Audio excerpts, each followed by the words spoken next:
ಭಾಗವತರಿಗೆಲ್ಲ ನಮಸ್ಕಾರಗಳು. ಶ್ರೀನಿವಾಸೇತಿ ಶ್ರೇಷ್ಠದಯಾ ಪಾತ್ರಂ ಗುಣಾನ್ವಿತಃ ಕೌಶಿಕೋನಂತರಂಗಾರ್ಯ ಸ್ಥಿರಂ ವಿಜೇತಾಂ ಭುವಿ ನ್ಯಸ್ತಾತ್ಮೀಯಭರಂ ವರಪ್ರದ ಗುರೋ ವೈರಾಗ್ಯ ಭಾಗ್ಯೋರಧೋ ವೇದಾಂತಾಮೃತ ಸಾರವಂತಮನಘಾತ್ ಶ್ರೀ ಶ್ರೀನಿವಾಸಾತ್ ಗುರೋಃ ಶ್ರೀಶೈಲಾನ್ವಯ ಕೌಸ್ತುಭಸ್ವಿತನಯಂ ಶ್ರೇಯೋನಿಧೇ ಶ್ರೀನಿಧೇಃ ವಂದೇ ಸಾಧು ಕಟಾಕ್ಷಕೇಳಿನಿಲಯಂ ಶ್ರೀಕೃಷ್ಣಸುದ್ದೇಶಿಕಂ श्रीवासरंगपरकालमुनित्रयाप्तलक्ष्मात्मरक्षणेति त्वैकागमान्तम् आचार्यभक्तिपरिपूतमनर्घशीलं गोपालदेशिमुनिं गुरुमाश्रयामः। नारायणाख्येतिराजपदाब्जभृङ्गश्रीवासयोगिगुरुणार्पितभारमीशे भक्त्यादिपूर्णवरदारकृपात्तचिह्नं श्रीश्रीनिवासमुनिवर्यमहं प्रपद्ये। श्रीनारायणयोगीन्द्रवरदारिकृपाश्रयं रङ्गेशपादविनतं श्रीनिवासमुनिं भजे।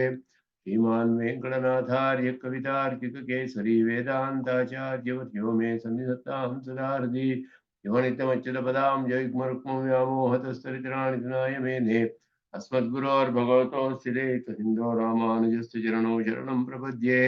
यतीन्द्रकृतभाष्यार्थाय व्याख्यानेन दर्शिताः वरं सुदर्शनार्यं तं वन्दे कूरकुलाधिपम् येनोपनिषदां भाष्यं रामानुजमतानुगं रम्यं कृतं प्रपद्ये तं रङ्गरामानुजं मुनिम् अद्भुतं यस्य विक्रान्तं वेदवीथीविशोधने अपरं निगमान्तार्यं मध्ये वीरराघवं तसीगुच्छसच्छाय मञ्चितोरस्थलं श्रिया अञ्जनाचलशृङ्गारमञ्जलिर्ममगाहताम्। ॐ भद्रं कर्णेभिः शृणुयाम देवाः भद्रं पश्येमाक्षभिर्यजत्राः स्थिरैरङ्गैः स्तुष्टुवागुंसस्तनूभिः यशेम देवहितं यदायुः। स्वस्ति न इन्द्रो वृद्धश्रवाः स्वस्ति नः पूषा विश्ववेदाः स्वस्ति नस्तार्क्ष्यो अरिष्टनेमिः स्वस्ति नो बृहस्पतिर्दधातु। ॐ शान्ति शान्ति शान्तिः।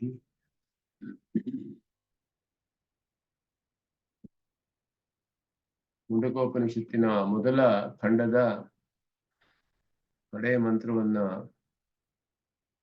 ನೋಡ್ಬೇಕಾಗಿತ್ತು. ಅದ್ರ ಹಿಂದಿನ ಮಂತ್ರವನ್ನ ಹಿಂದೆ ಅನುಸಂಧಾನ ಮಾಡಿದ್ವಿ. ತಪಸಾ ಚೀಯತೆ ಬ್ರಹ್ಮ ತಥೋನ್ನಂ ಅಭಿಜಾಯತೆ ಅನ್ನಾತ್ ಪ್ರಾಣ ಮನಸ್ಸತ್ಯಂ ಲೋಕಾಹ ಕರ್ಮಸು ಚ ಅಮೃತಂ. ಈ ಮಂತ್ರವನ್ನ ಹಿಂದೆ ನೋಡಿದ್ದೀವೋ. ತಪಸಾ ಚೀಯತೆ ಬ್ರಹ್ಮ, ತಪಸ ಅಂದ್ರೆ ಜ್ಞಾನದಿಂದ ಅಂತ ಹೇಳ್ಬಿಟ್ಟು, ಎಸ್ ಜ್ಞಾನಮೇಂ ತಪಃ, ಸಂಕಲ್ಪ ರೂಪವಾದ ಜ್ಞಾನ. ಮುಂದೆ ಹೇಳ್ತಾರೆ ಅದನ್ನ ಚೀಯತೆ ಉಪಚೀಯತೆ ಬಹುಸ್ಯಾಮಿತಿ ಸಂಕಲ್ಪ ರೂಪೇಣ ಜ್ಞಾನೇನ ಬಹು ಬ್ರಹ್ಮ ಸೃಷ್ಟಿಯುನ್ಮುಖಂ ಭವತಿ. ತಪಸಾ ಚೀಯತೆ ಹೇಳಿದ್ರೆ ಸೃಷ್ಟಿ ಉನ್ಮುಖವಾಗುತ್ತಾನೆ ಪರಮಾತ್ಮ ಅಂತ, ಅದಕ್ಕೆ ಹಾಗೆ ಹೇಳಲ್ಪಟ್ಟಿದೆ. ಇಲ್ಲಿ ಅನ್ನಂ ಅನ್ನೋದಕ್ಕೆ ತಥೋ ಅನ್ನಂ ಅಭಿಜಾಯತೆ ಅಂತ ಅನ್ನಂ ಅಂದಾಗ ಅದ್ಯತೆ ತಿಚ ಭೂತಾನಿ ಅಂತ ಹೇಳಿ ತೈತಿರೋಪನಿಷತ್ತಿನಲ್ಲಿ ಇರೋದ್ರಿಂದ ಭೋಕ್ತೃ ಭೋಗ್ಯ ರೂಪ ಚೇತನಾಚೇತನ ಸಂಘಾತ ಲಕ್ಷಣಂ ಅವ್ಯಾಕೃತಂ ಪರಸ್ಮಾತ್ ಬ್ರಹ್ಮಣಃ ಜಾಯತೆ ಇತ್ಯರ್ಥಃ. ಕೆಲವು ಕಡೆ ಇದಕ್ಕೆ ಬರೀ ಪ್ರಧಾನ ಮಾತು ಮೂಲ ಪ್ರಕೃತಿ ಮಾತ್ರವೇ ಅಂತಾನೂ ಅರ್ಥವಿದೆ, ಅರ್ಥವು ಹೇಳಿದ್ದಾರೆ ಭಾಷ್ಯದಲ್ಲಿ ಒಂದು ಕಡೆ. ಅದನ್ನು ಉತ್ತಮ ಸ್ವಾಮಿಗಳು ಇಲ್ಲಿ ತಿಳಿಸ್ತಾರೆ. ಅದ್ಯತೆ ತಿಚ ಭೂತಾನಿ ಇತಿ ನಿರ್ವಚನಂ ಉತ್ತರ ಮಂತ್ರಗತ ಅನ್ನಪದ ವಿಷಯ ವ್ಯಾಸಾರ್ಯೋಕ್ತಂ. ವ್ಯಾಸಾರ್ಯರು ಸುದರ್ಶನ ಸೂರಿಗಳು ಶ್ರೀಭಾಷ್ಯದ ವ್ಯಾಖ್ಯಾನದಲ್ಲಿ ಹೇಳಿದ್ದಾರೆ. ಇಲ್ಲಿ ಹೇಳಿರೋ ಹಾಗೆ ಭೂತಾನಿ ಅನ್ನೋದಕ್ಕೆ ಇಲ್ಲಿ ಹೇಳಿರೋದು ಮುಂದಿನ ಮಂತ್ರದಲ್ಲಿ ಸುದರ್ಶನ ಸೂರಿಗಳು ಹೇಳಿರುವ ವಿಷಯ. ಇಲ್ಲಿ ಭಾಷ್ಯದಲ್ಲಿ ಏನಿದೆ ಅಂದ್ರೆ, ಶ್ರೀಭಾಷ್ಯದಲ್ಲಿ ಅದ್ಯತೆ ಇತಿ ಅನ್ನಂ ಇತ್ಯೇವ ಭಾಷ್ಯಂ ಅಂದ್ರು. ಶ್ರೀಭಾಷ್ಯದಲ್ಲಿ ಇಲ್ಲಿ ಅದ್ಯತೆ ಇತಿ ಅನ್ನಂ ಅಷ್ಟೇ, ಅದ್ಯತೆ ಅತ್ತಿ ಅನ್ನೋದನ್ನ ಹೇಳಿಲ್ಲ. ಅದ್ಯತೆ ಅಂದ್ರೆ ತಿನ್ನಲ್ಪಡೋದು, ಬರೀ ಅಚೇತನವಾಗುತ್ತೆ ಪ್ರಕೃತಿ. ಅತ್ತಿ ಅಂತ ಹೇಳಿದ್ರೆ ತಿನ್ನುವವನು, ಅತ್ತಿಚ ಭೂತಾನಿ, ಅವುಗಳನ್ನು ತಿಂದ ಭೂತಗಳನ್ನು ತಿನ್ನುತ್ತೆ ಅಂತ ಹೇಳುವಾಗ ತಿನ್ನುವುದು ವಿಷಯವೂ ಬರುತ್ತೆ. ಅಲ್ಲಿಂದ ಇಲ್ಲಿ ಅಥಾಪಿ ಅತ್ರಾಪಿ ತತ್ ಸಂಭವ ಅವಿಶಿಷ್ಟತ್ವಾತ್ ತದ್ದರ್ಶಿತಂ. ಇಲ್ಲಿಯೂ ಎರಡು ಹೇಳ್ಬೋದು, ಭೋಕ್ತೃ ಭೋಗ್ಯ ಎರಡು ಹೇಳ್ಬೋದು. ಒಬ್ಬ ಭೋಗ್ಯನಾದವನು ಒಬ್ಬ ಭೋಕ್ತ ಇಬ್ಬರೂ ಕೂಡ ಅದ್ಯತೆ ತಿನ್ನಲ್ಪಡುತ್ತೆ, ಅತ್ತಿ ಅಂದ್ರೆ ತಿನ್ನುತ್ತೆ ಅಂತ ಹೇಳ್ಬಿಟ್ಟು. ಅದ್ಯತೆ ಅತ್ತಿಚ ಅಂತ ಹೇಳಿದಾಗ ಚೇತನ ಅಚೇತನ ಎರಡು ಬರುತ್ತೆ. ಸಂಘಾತ ಲಕ್ಷಣ ಎರಡು ಸೇರಿರುವಂತಹ ಅವ್ಯಾಕೃತವಾದ ಒಂದು ದಶೆಯಲ್ಲಿ ಇರುವಂತಹ ಪದಾರ್ಥ. ಅಂದ್ರೆ ಸೃಷ್ಟಿಗೆ ಮೊದಲು ಎಲ್ಲವೂ ಪರಮಾತ್ಮನಲ್ಲಿ ಸೇರಿದಾಗ ಅಚೇತನ ಚೇತನಗಳೆಲ್ಲ ನಾಮರೂಪ ವಿಭಾಗವಿಲ್ಲದ ಸೂಕ್ಷ್ಮವಾದ ಒಂದು ಅವಸ್ಥೆಯಲ್ಲಿ ಪರಮಾತ್ಮನೊಡನೆ ಏಕೀಭಾವದಿಂದ ಸೇರಿರುತ್ತೆ. ಅದು ಅವ್ಯಾಕೃತ. ತದ್ದೇದಂ ತರ್ಹಿ ಅವ್ಯಾಕೃತಮಾಸೀತ್ ತನ್ನಾಮರೂಪಾಭ್ಯಾಂ ವ್ಯಾಕ್ರಿಯತ ಅಂತ ಶ್ರುತಿ ಹೇಳುತ್ತೆ. ಅದನ್ನ ನಾಮರೂಪ ವಿಭಜನೆ ಮಾಡಿದ ಪರಮಾತ್ಮ. ಅದಕ್ಕೆ ಅವ್ಯಾಕೃತ ಅಂದ್ರೆ ನಾಮರೂಪ ವಿಭಜನೆ ಇಲ್ಲದ ಅವಸ್ಥೆ, ಅದನ್ನ ಹೇಳ್ಬೋದು. ಅದನ್ನ ಹೇಳ್ತಾರೆ ಇಲ್ಲಿ. ತೈತ್ತಿರೀಯದಲ್ಲಿ ತಮ್ಮ ಅದಂತಮತಿ ಅನ್ನ ಮೃತ್ಯುಂ ತಮು ಜೀವಾತಮಾಹು ಮೊದಲಾದ್ರಿಂದ ಅಚೇತನಗತ ಅತೃತ್ವ ಅದ್ಯಮಾನತ್ವ ಇರೋ ಉಭಯ ಪ್ರತಿಪಾದಕತ್ವಾತ್ ಭೋಗ್ಯ ಭೋಕ್ತ ರೂಪ ಇತ್ಯೇತದ್ ಅವ್ಯಾಕೃತ ವಿಶೇಷಣಂ. ಎರಡೂ ಅಚೇತನದಲ್ಲಿಯೇ ಎರಡೂ ಇರುತ್ತೆ ಅಂತ ಚೈತ್ರೀಯದಲ್ಲಿ ಅಲ್ಲೂ ಒಂದು ವಿಶೇಷವಾಗಿ ಅರ್ಥ ಹೇಳ್ತಾರೆ. ಅನ್ನಕ್ಕೆ ಅದ್ಯತೆ ಅತ್ಯುಚ್ಚ ಭೂತಾನಿ ಅಂತ ಹೇಳಿದಾಗ ಹೆಚ್ಚಾಗಿ ಅನ್ನ ಆಹಾರ ಹೆಚ್ಚಾಗಿ ತಿಂದ್ರೆ ಅವರಿಗೆ ಪ್ರಾಣಕ್ಕೆ ಸಂಕಟ ಬರುತ್ತೆ ಅಂತ ಹೇಳ್ಬಿಟ್ಟು, ಹಾಗೆಯೂ ಅವನು ಮನುಷ್ಯನು ಪ್ರಾಣವು ಹೋಗ್ಬಿಡುತ್ತೆ ಹೆಚ್ಚಾಗಿ ಅನ್ನ ತಿನ್ನಬಾರ್ದು ತಿಂದ್ರೆ ಅಂತ ಹೇಳ್ಬಿಟ್ಟು. ಕೆಲವು ಅನ್ನದಿಂದಲೇ ಹಾಗಾಗ್ಬೋದು, ಅಂದ್ರೆ ತಿನ್ನುವ ಪದಾರ್ಥದಿಂದ ಅಂತ ಅರ್ಥ. ಹಾಗೆಯೂ ಅರ್ಥ ಮಾಡ್ತಾರೆ. ಅಂದ್ರೆ ಅನ್ನ ಅನ್ನೋದ್ರಿಂದ ಬರೀ ಅಚೇತನ ಹೇಳ್ಬೇಕು. ಅಚೇತನ ಎರಡು ಸೇರಿಯು ಸೇರಿ ಅಂತ ಹೇಳಿ ಇಲ್ಲಿ ವ್ಯಾಖ್ಯಾನ ಮಾಡಿದ್ದಾರೆ. ಇದು ಸುದರ್ಶನ ಸೂರಿಗಳು ಮುಂದೆ ಮಾಡಿರುವ ಅರ್ಥಕ್ಕೆ ಅನುಗುಣವಾಗಿದೆ ಅಂತ ತೋರಿಸ್ತಾರೆ. ಭೋಕ್ತೃಭೋಗ್ಯ ರೂಪ ಚೇತನಾಚೇತನ ಸಂಘಾತ ಲಕ್ಷಣಂ ಅವ್ಯಾಕೃತಂ. ಅದನ್ನ ಅವ್ಯಾಕೃತ ಚೇತನ ಅಚೇತನದ ಸಂಘಾತ ರೂಪ, ಅದರ ಕಲೆಕ್ಟಿವಿಟಿ ಎರಡು ಸೇರಿರೋದು. ಅದರಲ್ಲಿ ಅಚೇತನವು ಭೋಗ್ಯ, ಚೇತನನು ಭೋಕ್ತಾ, ಅವನ್ನ ಇಬ್ಬರು ಸೇರಿರುವಂತಹ ಸೂಕ್ಷ್ಮ ದಶೆ ಅವ್ಯಾಕೃತವಾದದ್ದು. ವ್ಯಾಕರಣ ನಾಮರೂಪ ವ್ಯಾಕರಣ ಇನ್ನು ಆಗದೇ ಇರುವಂತಹ ಅವಸ್ಥೆ ಅದು ಪರಮಾತ್ಮನಿಂದ ಹುಟ್ಟುತ್ತೆ ಅಂತ ಹೇಳಲ್ಪಟ್ಟಿದೆ. ಅನ್ನಾತ್ ಪ್ರಾಣ ಮನಃ ಸತ್ಯಂ ಲೋಕ ಕರ್ಮಸು ಚ ಅಮೃತಂ ಹೇಳಿ, ತಸ್ಮಾತ್ ಸಮಷ್ಟಿ ರೂಪ ಚಿದಚಿತ್ ಸಂಘಾತಾತ್ಮಕಾತ್ ಸಮಷ್ಟಿ ರೂಪ ಚಿದಚಿತ್ ಸಂಘಾತ ಆತ್ಮಕಾತ್. ಸಮಷ್ಟಿ ಅಂದ್ರೆ ಕಲೆಕ್ಟಿವ್ ಅಂತ ಅರ್ಥ. ಸಮಷ್ಟಿ ರೂಪವಾದದ್ದು ಅಂದ್ರೆ ಎಲ್ಲಾ ಚೇತನರುಗಳು ಸೇರಿ, ಮತ್ತೆ ಅಚೇತನ ಪದಾರ್ಥವು ಅವ್ಯಕ್ತ ಅನ್ನುವ ರೂಪದಲ್ಲಿರುತ್ತೆ. ಅವ್ಯಕ್ತ ಅನ್ನುವ ರೂಪದಲ್ಲಿರುತ್ತೆ, ವ್ಯಕ್ತವಾಗಿರೋದಿಲ್ಲ. ಅದು ಮತ್ತೆ ಚೇತನರ ಸಂಘಾತ ಎರಡು ಸೇರಿದಾಗ ಅದು ಸಮಷ್ಟಿ ಚಿದಚಿತ್ ಸಂಘಾತ ಅಂತ ಹೇಳಲ್ಪಡುತ್ತೆ. ಅದು ಅನ್ನ ಶಬ್ದಿತ ಅವ್ಯಾಕೃತಾತ್ ಮುಖ್ಯ ಪ್ರಾಣ ಅಂತಃಕರಣಂ ಸತ್ಯಶಬ್ದಿತೋ ಭೋಕ್ತೃವರ್ಗ ಸ್ವರ್ಗಾದಯೋ ಲೋಕ ಕರ್ಮಸು ಆಯತ್ತಂ ಅಮೃತಂಚ ಅಮೃತತ್ವ ಸಾಧನಂಚ ಕರ್ಮ ಇತಿ ಯಾವತ್. ಇಲ್ಲಿ ಲೋಕದಲ್ಲಿ ಹೇಳುವಾಗ ಮುಂದೆ ಅನ್ನಾತ್ ಪ್ರಾಣ ಮನಃ ಸತ್ಯಂ ಲೋಕಾಹ ಕರ್ಮಸು ಚ ಅಮೃತಂ, ಇಷ್ಟು ಕೂಡ ಅನ್ನದಿಂದ ಉಂಟಾಯಿತು ಅಂತ ಹೇಳಿದ್ರೆ, ಅನ್ನ ಅನ್ನೋದು ಅವ್ಯಾಕೃತವಾದ ಚೇತನ. ಅದರಿಂದ ಉಂಟಾಗೋದೆಲ್ಲ ಅದು ಸಮಷ್ಟಿ ರೂಪ ಚಿರಚಿತ್ ಸಂಘಾತ, ಅದು ಅನ್ನ ಅಂತ ಹೇಳಲ್ಪಟ್ಟಿದ್ದು. ಅದರಲ್ಲಿ ಚೇತನ ಎಲ್ಲವೂ ಸೇರಿದೆ ಸೂಕ್ಷ್ಮ ದಶೆಯಲ್ಲಿ. ಅನ್ನ ಶಬ್ದಿತ ಅನ್ನದಿಂದ ಹೇಳಲ್ಪಟ್ಟ ಅವ್ಯಾಕೃತದಿಂದ, ಅವ್ಯಾಕೃತ ಹೇಳಿದ್ರೆ ನಾಮರೂಪ ವಿಭಜನೆ ಇಲ್ಲದ ಚೇತನಗಳ ಸಂಘಾತ ರೂಪ, ಸೃಷ್ಟಿಗೆ ಮೊದಲು ಇರುವಂತಹದ್ದು. ಅದರಿಂದ ಪ್ರಾಣ ಅಂದ್ರೆ ಮುಖ್ಯ ಪ್ರಾಣ ಅಂತ ಅರ್ಥ. ಪ್ರಾಣ ಉಸಿರು, ಪ್ರಾಣ ನಾವು ಉಸಿರಾಡುವಂತಹದ್ದು. ಅಂತಃಕರಣಂ ಅಂದ್ರೆ ಅಂತರಿಂದ್ರಿಯ ಮನಸ್ಸು. ಸತ್ಯ ಶಬ್ದಿತೋ ಭೋಕ್ತೃವರ್ಗ, ಸತ್ಯಂ ಅಂತ ಹೇಳಿರೋದು ಜೀವಾತ್ಮರುಗಳು ಎಲ್ಲರೂ, ಭೋಕ್ತೃವರ್ಗ ಅವರ ಒಂದು ಸಮೂಹ. ಸ್ವರ್ಗಾದಯೋ ಲೋಕಾಹ ಅಂತ ಹೇಳಿರೋದು ಸರ್ಗ ಮೊದಲಾದ ಲೋಕಗಳು. ಕರ್ಮಸು ಆಯತ್ತಂ ಅಮೃತಂಚ, ಅದ್ರ ಫಲ ಅಂತ ಅರ್ಥ. ಅಮೃತತ್ವ ಸಾಧನಂ ಕರ್ಮ ಅಥವಾ ಅಮೃತತ್ವ ಸಾಧಕಂ ಕರ್ಮ ಇತಿ ಯಾವತ್ತು. ಅಮೃತತ್ವ ಸಾಧಕವಾದ ಕರ್ಮ ಇದೆಲ್ಲವೂ ಕೂಡ ಅದರಿಂದ ಉಂಟಾಯಿತು ಅಂತ ಹೇಳ್ತಾರೆ. ಅದಕ್ಕೆ ಕರ್ಮಸುಗೆ ಇನ್ನೊಂದು ಅರ್ಥ ಹೇಳ್ತಾರೆ. ಅಥವಾ ಕರ್ಮಸು ಇತಿ ನಿರ್ಧಾರಣೆ ಸಪ್ತಮಿ. ಕರ್ಮಸು ಅಂತ ಹೇಳಿದಾಗ ಕರ್ಮಗಳಲ್ಲಿ ಹೇಳಿದಾಗ ಯಾವುದೋ ಒಂದು ಸ್ಪೆಸಿಫಿಕ್ ಕರ್ಮವನ್ನೇ ಹೇಳ್ತಿದ್ದಾರೆ. ನಿರ್ಧಾರ ಮಾಡಿ ಯಾವುದೋ ಒಂದು ಕರ್ಮ ಮಧ್ಯೆ ಮೋಕ್ಷಾರ್ಥಂ ಕರ್ಮ ಇತ್ಯರ್ಥ.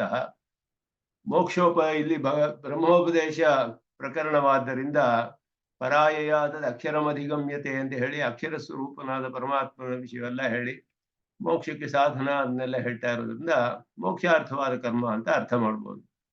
ಏತತ್ ಸರ್ವಂ ಅಭಿಜಾಯತೆ ಇತಿ ಪೂರ್ವೇಣ ಅನ್ವಯ. ಇದು ಹಿಂದಿನ ಮಂತ್ರದೊಡನೆ ಅಭಿಜಾಯತೆ ಅನ್ನೋದನ್ನ ಹಿಂದೆ ಹೇಳಿದ ಮಂತ್ರಕ್ಕೆ ಅನುಗುಣವಾಗಿ ಸೇರಿಸ್ಕೊಳ್ಬೇಕು. ಅಭಿಜಾಯತೆ ಅಂತ ಹೇಳಿ ಹಿಂದೆ ಹೇಳಿದಂಗೆ. ಏತತ್ ಸರ್ವಂ ಭಾಷ್ಯ ಶ್ರುತ ಪ್ರಕಾಶಿಕಯೋ ಸ್ಪಷ್ಟಂ. ರಂಗರಾಮಾನುಜರು ಹೇಳ್ತಾರೆ, ಇದೆಲ್ಲವನ್ನು ಈ ಅರ್ಥಗಳೆಲ್ಲ ಶ್ರೀಭಾಷ್ಯ ಶ್ರುತ ಪ್ರಕಾಶಿಕ ಅವುಗಳಿಂದಲೇ ಅದಕ್ಕೆ ಅನುಗುಣವಾಗಿ ಹೇಳ್ತಾ ಇದ್ದೀನಿ. ಅದರಲ್ಲಿ ಇನ್ನು ಸ್ಪಷ್ಟವಾಗಿದೆ, ಅದರಲ್ಲಿ ಈ ಅರ್ಥವು ಸ್ಪಷ್ಟವಾಗಿದೆ ಅಂತ ಹೇಳ್ತಾರೆ. ಭಾಷ್ಯದಲ್ಲಿ ಭಾಷ್ಯಕಾರರೇ ನೇರವಾಗಿ ವ್ಯಾಖ್ಯಾನ ಮಾಡಿದ್ದಾರೆ ಇದಕ್ಕೆಲ್ಲ. ಅದರ ಮುಂದೆ ಎಸ್ ಸರ್ವಜ್ಞ ಸರ್ವವಿತ್ ಯಸ್ಯ ಜ್ಞಾನಮಯಂ ತಪಃ ತಸ್ಮಾದೇತದ್ ಬ್ರಹ್ಮ ನಾಮರೂಪಮನ್ನಂಚ ಜಾಯತೆ. ಇಲ್ಲಿ ಮತ್ತೆ ಅದೇ ಹೇಳಿದ ಹಾಗಿದೆ, ನಾಮರೂಪಮನ್ನಂಚ ಜಾಯತೆ ಅಂತ ಹೇಳಿ ಪರಮಾತ್ಮನಿಗೆ 2 ವಿಶೇಷಣಗಳನ್ನು ಹೇಳಿ ಇಲ್ಲಿ ಪೂರ್ವ ಮಂತ್ರೋಕ್ತ ತಪಶಬ್ದಂ ವಿವೃಣ್ವನ್ನೇ ತಪಸಾ ಚೀಯತೆ ಬ್ರಹ್ಮ ಅಂತ ಹೇಳಿದ್ರಲ್ಲ, ಆ ತಪಸ್ಸನ್ನೋದು ಏನು, ಅದರ ವಿವರಣೆಯನ್ನು ಯಸ್ಯ ಜ್ಞಾನಮಯಂ ತಪಃ, ತಪ ಆಲೋಚನೆ ಅಂತ ಧಾತು, ಅದರಿಂದ ಉಂಟಾದ ಶಬ್ದ ಆಲೋಚನೆ ಅಂತ ಹೇಳಿ, ಅಂದ್ರೆ ಇಲ್ಲಿ ಸಂಕಲ್ಪಾತ್ಮಕವಾದ ಜ್ಞಾನ ಅಂತ ಅರ್ಥ ತಪಸ್ಸು ಅಂತ ಹೇಳೋದ್ರಿಂದ. ಅದರ ವಿವರಣೆಯಲ್ಲಿ ಇದು ಜ್ಞಾನಮಯಂ ತಪಃ ಅಂತ ಹೇಳಲ್ಪಟ್ಟಿದೆ, ಸಂಕಲ್ಪಾತ್ಮಕವಾದದ್ದು ಅಂತ ಜ್ಞಾನ. ಭೂತಯೋನಿ ಭೂತಸ್ಯ ಬ್ರಹ್ಮಣಃ ಸೃಷ್ಟ್ಯುಪಕರಣಂ ಸಾರ್ವಜ್ಞಂ ದರ್ಶಯತಿ. ಭೂತಯೋನಿ ಭೂತಸ್ಯ ಮೊದಲ ಅಕ್ಷರದಿಂದ ಶಬ್ದದ ಸ್ವರೂಪವನ್ನು ಹೇಳುವಾಗ ಪರಮಾತ್ಮನನ್ನ ಪರಾಯಯಾತದ ಅಕ್ಷರಮಧಿಗಮ್ಯತೆ ಅಂತ ಹೇಳಿದ್ರು. ಆ ಅಕ್ಷರ ಅನ್ನೋದು ಯಾರು ಹೇಳಿದಾಗ ಅದಕ್ಕೆ ತದದ್ರೇಶ್ಯಂ ಅಗ್ರಾಹ್ಯಂ ಅರೂಪಂ ಅವರ್ಣಂ ಅಚಕ್ಷುಶ್ರೋತ್ರಂ ತದಪಾಣಿಪಾದಂ ನಿತ್ಯಂ ವಿಭುಂ ಸರ್ವಗತಂ ಸುಸೂಕ್ಷ್ಮಂ ಯದವ್ಯಯಂ ತದ್ಭೂತಯೋನಿಂ. ಭೂತಯೋನಿಂ ಅಂತ ಹೇಳಿದ್ರು. ಪರಿಪಶ್ಯಂತಿ ಧೀರಾ. ಭೂತಯೋನಿ ಅಂದ್ರೆ ಜಗತ್ಕಾರಣನಾದವನು. ಎಲ್ಲಾ ಭೂತಗಳು ಅಂದ್ರೆ ಇಲ್ಲಿ ಪ್ರಾಣಿಗಳು, ದೇಹವಿರುವಂತಹ ಆತ್ಮರು, ಜೀವಾತ್ಮರು, ಅವರಿಗೆ ಭೂತ ಅನ್ನುವ ಶಬ್ದ ಶಾಸ್ತ್ರದಲ್ಲಿ ಉಪಯೋಗಿಸಲ್ಪಡುತ್ತೆ. ಆ ಭೂತಗಳಿಗೆಲ್ಲ ಯೋನಿ ಕಾರಣನಾದವನು, ಜಗತ್ ಕಾರಣನಾದವನು ಅಂತ ಅರ್ಥ. ಆ ಭೂತಯೋನಿ ಅಂತ ಹೇಳಲ್ಪಟ್ಟ ಬ್ರಹ್ಮಣ ಸೃಷ್ಟಿಗೆ ಉಪಕರಣಂ, ಸೃಷ್ಟಿಗೆ ಉಪಕರಣ. ಸಾರ್ವಜ್ಞಂ ದರ್ಶಯತಿ, ಸರ್ವ ಎಲ್ಲವನ್ನು ತಿಳಿದಿರ್ಬೇಕು. ಇದು ಮುಖ್ಯವಾದದ್ದು. ಕಾರ್ಯ ಮಾಡುವಾಗ ಒಂದು ಕೆಲಸ ಏನಾದ್ರು ಒಂದು ಉಂಟು ಮಾಡಬೇಕು ಅಂತ ಹೇಳಿದ್ರೆ, ಒಬ್ಬ ಕುಂಬಾರನ್ನು ಮಡಿಕೆ ಮಾಡಬೇಕಾದ್ರೆ ಮಣ್ಣಿನಿಂದ ಹೇಗೆ ಮಾಡೋದು ಅಂತ ಮಡಿಕೆ ವಿಷಯ ತಿಳಿದಿರ್ಬೇಕು, ಮಣ್ಣಿನ ವಿಷಯ ತಿಳಿದಿರ್ಬೇಕು, ಮಡಿಕೆಗೆ ಏನೇನು ಉಪಕರಣಗಳು ಬೇಕು, ಹೇಗೆ ಮಾಡೋದು, ಯಾವುದು ಪದಾರ್ಥ, ಇದೆಲ್ಲ ತಿಳಿದಿರ್ಬೇಕು. ಒಂದು ಆಭರಣ ಮಡಿಕೆ ಮಾಡೋವನಿಗೆ ಅದೆಲ್ಲ ತಿಳಿದಿರ್ಬೇಕು. ಬಟ್ಟೆ ನೋಡ್ಬೇಕು ಅಂದ್ರೆ ಉಂಡು ಮಾಡಕ್ಕೆ ಅದಕ್ಕೆ ಬೇಕಾದ್ದೆಲ್ಲ ವಿಷಯಗಳನ್ನ ಅವನು ತಿಳಿದಿರ್ಬೇಕು. ಜಗತ್ತಿನಲ್ಲಿ ಎಂತಹ ಆಶ್ಚರ್ಯವಾದ ವಿಚಿತ್ರವಾದ ಅನಂತ ವಿವಿಧ ಪದಾರ್ಥಗಳಿದೆಯಲ್ಲ, ಇದೆಲ್ಲವನ್ನು ಸೃಷ್ಟಿ ಮಾಡ್ಬೇಕಾದ್ರೆ ಸರ್ವಜ್ಞತ್ವ ಅನ್ನೋದು ಇರ್ಬೇಕು. ನೈಯಾಯಿಕರು ಊಹೆ ಮಾಡಿ ಸ್ಥಾಪನೆ ಮಾಡ್ತಾರೆ. ಇದರಲ್ಲಿ ನಮ್ಮಲ್ಲಿ ನಾವು ಶ್ರುತಿ ಆಧಾರದಿಂದಲೇ ಹೇಳ್ತೀವಿ ಸರ್ವಜ್ಞ ಅಂತ. ಶ್ರುತಿ ಹೇಳಿದೆ ಸರ್ವವಿತ್, ಎಲ್ಲವನ್ನು ತಿಳಿದವನು ಸರ್ವಜ್ಞ ಅನ್ನೋದಕ್ಕೆ ಯಾವ ಹೇಳುವಾಗ ಹೇಳ್ತಾರೆ ಅದಕ್ಕೆ. ಅದು ನಾಥಮುನಿಗಳೇ ಹೇಳಿದ್ದಾರೆ ಸರ್ವಜ್ಞ ಅನ್ನೋದಕ್ಕೆ. ಯೋವೇತ್ತಿ ಯುಗಪತಿ ಸರ್ವಂ ಪ್ರತ್ಯಕ್ಷೇಣ ಸದಾ ಸ್ವತಃ. ಆ ವಿಷ್ಣುವನ್ನು ನಮಸ್ಕರಿಸಿ ನ್ಯಾಯ ತತ್ವಂ ಪ್ರತ್ಯಕ್ಷಮಹೇ ಅಂತ ಹೇಳ್ತಾರೆ ಅವರು. ಅವರ ಒಂದು ಗ್ರಂಥದ ಆರಂಭದಲ್ಲಿ ಬರುವ ಶ್ಲೋಕ, ಅದೊಂದು ಶ್ಲೋಕವೇ ನಮಗೆ ಸಿಕ್ಕಿರೋದು ಅದಲ್ಲ ಅಷ್ಟೇ, ಅವ್ರು ನಾಥಮುನಿಗಳದು. ಯೋವೇತ್ತಿ ಯುಗಪತಿ ಸರ್ವಂ ಪ್ರತ್ಯಕ್ಷೇಣ ಸದಾ ಸ್ವತಃ. ಇದು ಸರ್ವಜ್ಞ ಅನ್ನೋದಕ್ಕೆ ಲಕ್ಷಣ, ಡೆಫಿನೇಷನ್. ಸರ್ವಜ್ಞ ಅಂದ್ರೆ ಏನು ಅಂತ ಹೇಳಿದ್ರೆ, ಯಾರು ವೇತ್ತಿ ಯುಗಪತಿ ಅಂದ್ರೆ ಏಕಕಾಲದಲ್ಲಿ ಅಂತ. ಯುಗಪತ್ ಅಂದ್ರೆ ಸರ್ವಂ ಅಂದ್ರೆ ಎಲ್ಲವನ್ನು, ಪ್ರತ್ಯಕ್ಷೇಣ ನೇರವಾಗಿ, ಸದಾ ಎಲ್ಲಾ ಕಾಲದಲ್ಲಿಯೂ, ಸ್ವತಃ ತಾನಾಗಿಯೇ ತಿಳಿತಾನೆ. ಇದು ಬೇರೆ ಯಾರಿಗೂ ಪೂರ್ಣವಾಗಿ ಇರೋದಿಲ್ಲ. ಮುಕ್ತರಿಗೆ ನಿತ್ಯರಿಗೆ ಸ್ವತಃ ಅನ್ನೋದಿಲ್ಲ. ಪರಮಾತ್ಮನಿಂದ ಕೊಡಲ್ಪಟ್ಟ ಸರ್ವಜ್ಞತ್ವ. ಸ್ವತಃ ಅನ್ನೋದು ಸ್ವಾಭಾವಿಕವಾದಲ್ಲ ಅವರಿಗೆ. ಮತ್ತೆ ಏಕಕಾಲದಲ್ಲಿ ಪ್ರತ್ಯಕ್ಷವಾಗಿ ಎಲ್ಲವನ್ನು ತಾನೇ ಸ್ವತಃ ಯಾವಾಗಲೂ ಎಲ್ಲಾ ಕಾಲದಲ್ಲಿಯೂ ತಿಳಿಯುವಂತಹದಕ್ಕೆ ಸರ್ವಜ್ಞತ್ವ ಅಂತ ಹೆಸರು. ಆ ಸರ್ವಜ್ಞತ್ವ ಸೃಷ್ಟಿಗೆ ಉಪಕರಣ. ಅದಿದ್ದರೆ ಅಂತಹ ಸರ್ವಜ್ಞನಾದವನೇ ಸೃಷ್ಟಿ ಮಾಡಕ್ ಸಾಧ್ಯ. ಇಂತಹ ವಿಚಿತ್ರವಾದ ಜಗತ್ತನ್ನ ಸೃಷ್ಟಿ ಮಾಡ್ಬೇಕಾದ್ರೆ ಆ ರೀತಿ ಒಂದು ಸರ್ವಜ್ಞನಾಗಿರ್ಬೇಕು. ಅದು ಸಾರ್ವಜ್ಞಂ. ಅದೇನು ಹೇಳ್ತಾರೆ ಅದಕ್ಕೆ? ಬ್ರಹ್ಮಣಃ ಸೃಷ್ಟಿ ಉಪಕರಣಂ, ಸೃಷ್ಟಿಗೆ ಉಪಕರಣ. ಸಾರ್ವಜ್ಞಂ ದರ್ಶಯತಿ ಯಸ್ ಸರ್ವಜ್ಞ ಸರ್ವವಿತ್ ಜ್ಞಾನಮಯಂ ತಪಃ.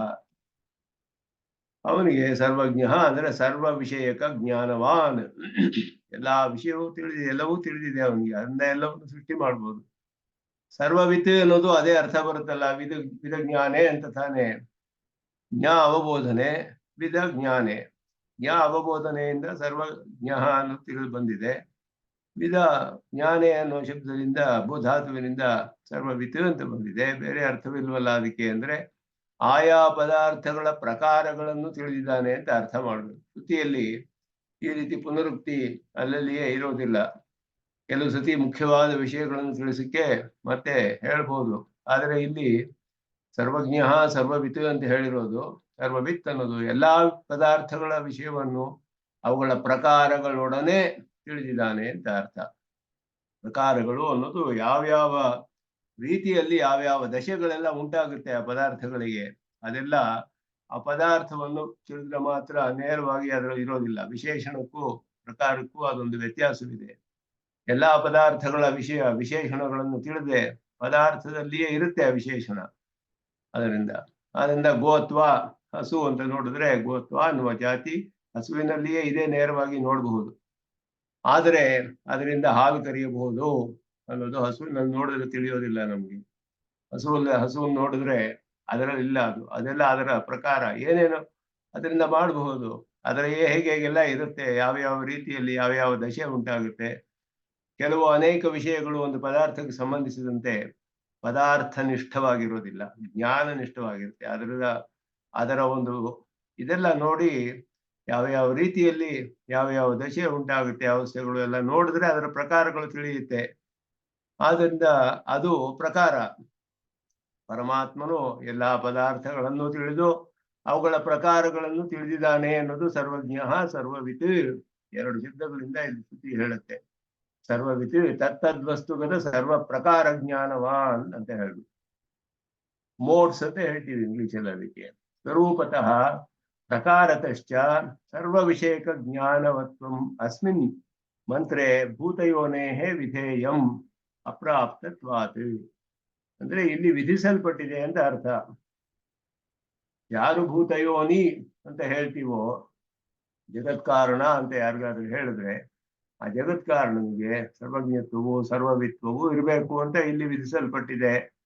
ಆದ್ದರಿಂದ ಬೇರೆ ಎಲ್ಲಾದ್ರೂ ಇದು ಇಲ್ಲ ಅಂತ ಹೇಳಿದ್ರೆ, ಈಗ ಪ್ರಧಾನ ಅಚೇತನ, ಅದಕ್ಕೆ ಜ್ಞಾನವೇ ಇಲ್ಲ, ಸರ್ವಜ್ಞತ್ವ ಎಲ್ಲಿಂದ ಬರುತ್ತೆ? ಜಗತ್ಕಾರಣ ಆಗಕ್ಕೆ ಸಾಧ್ಯವಿಲ್ಲ.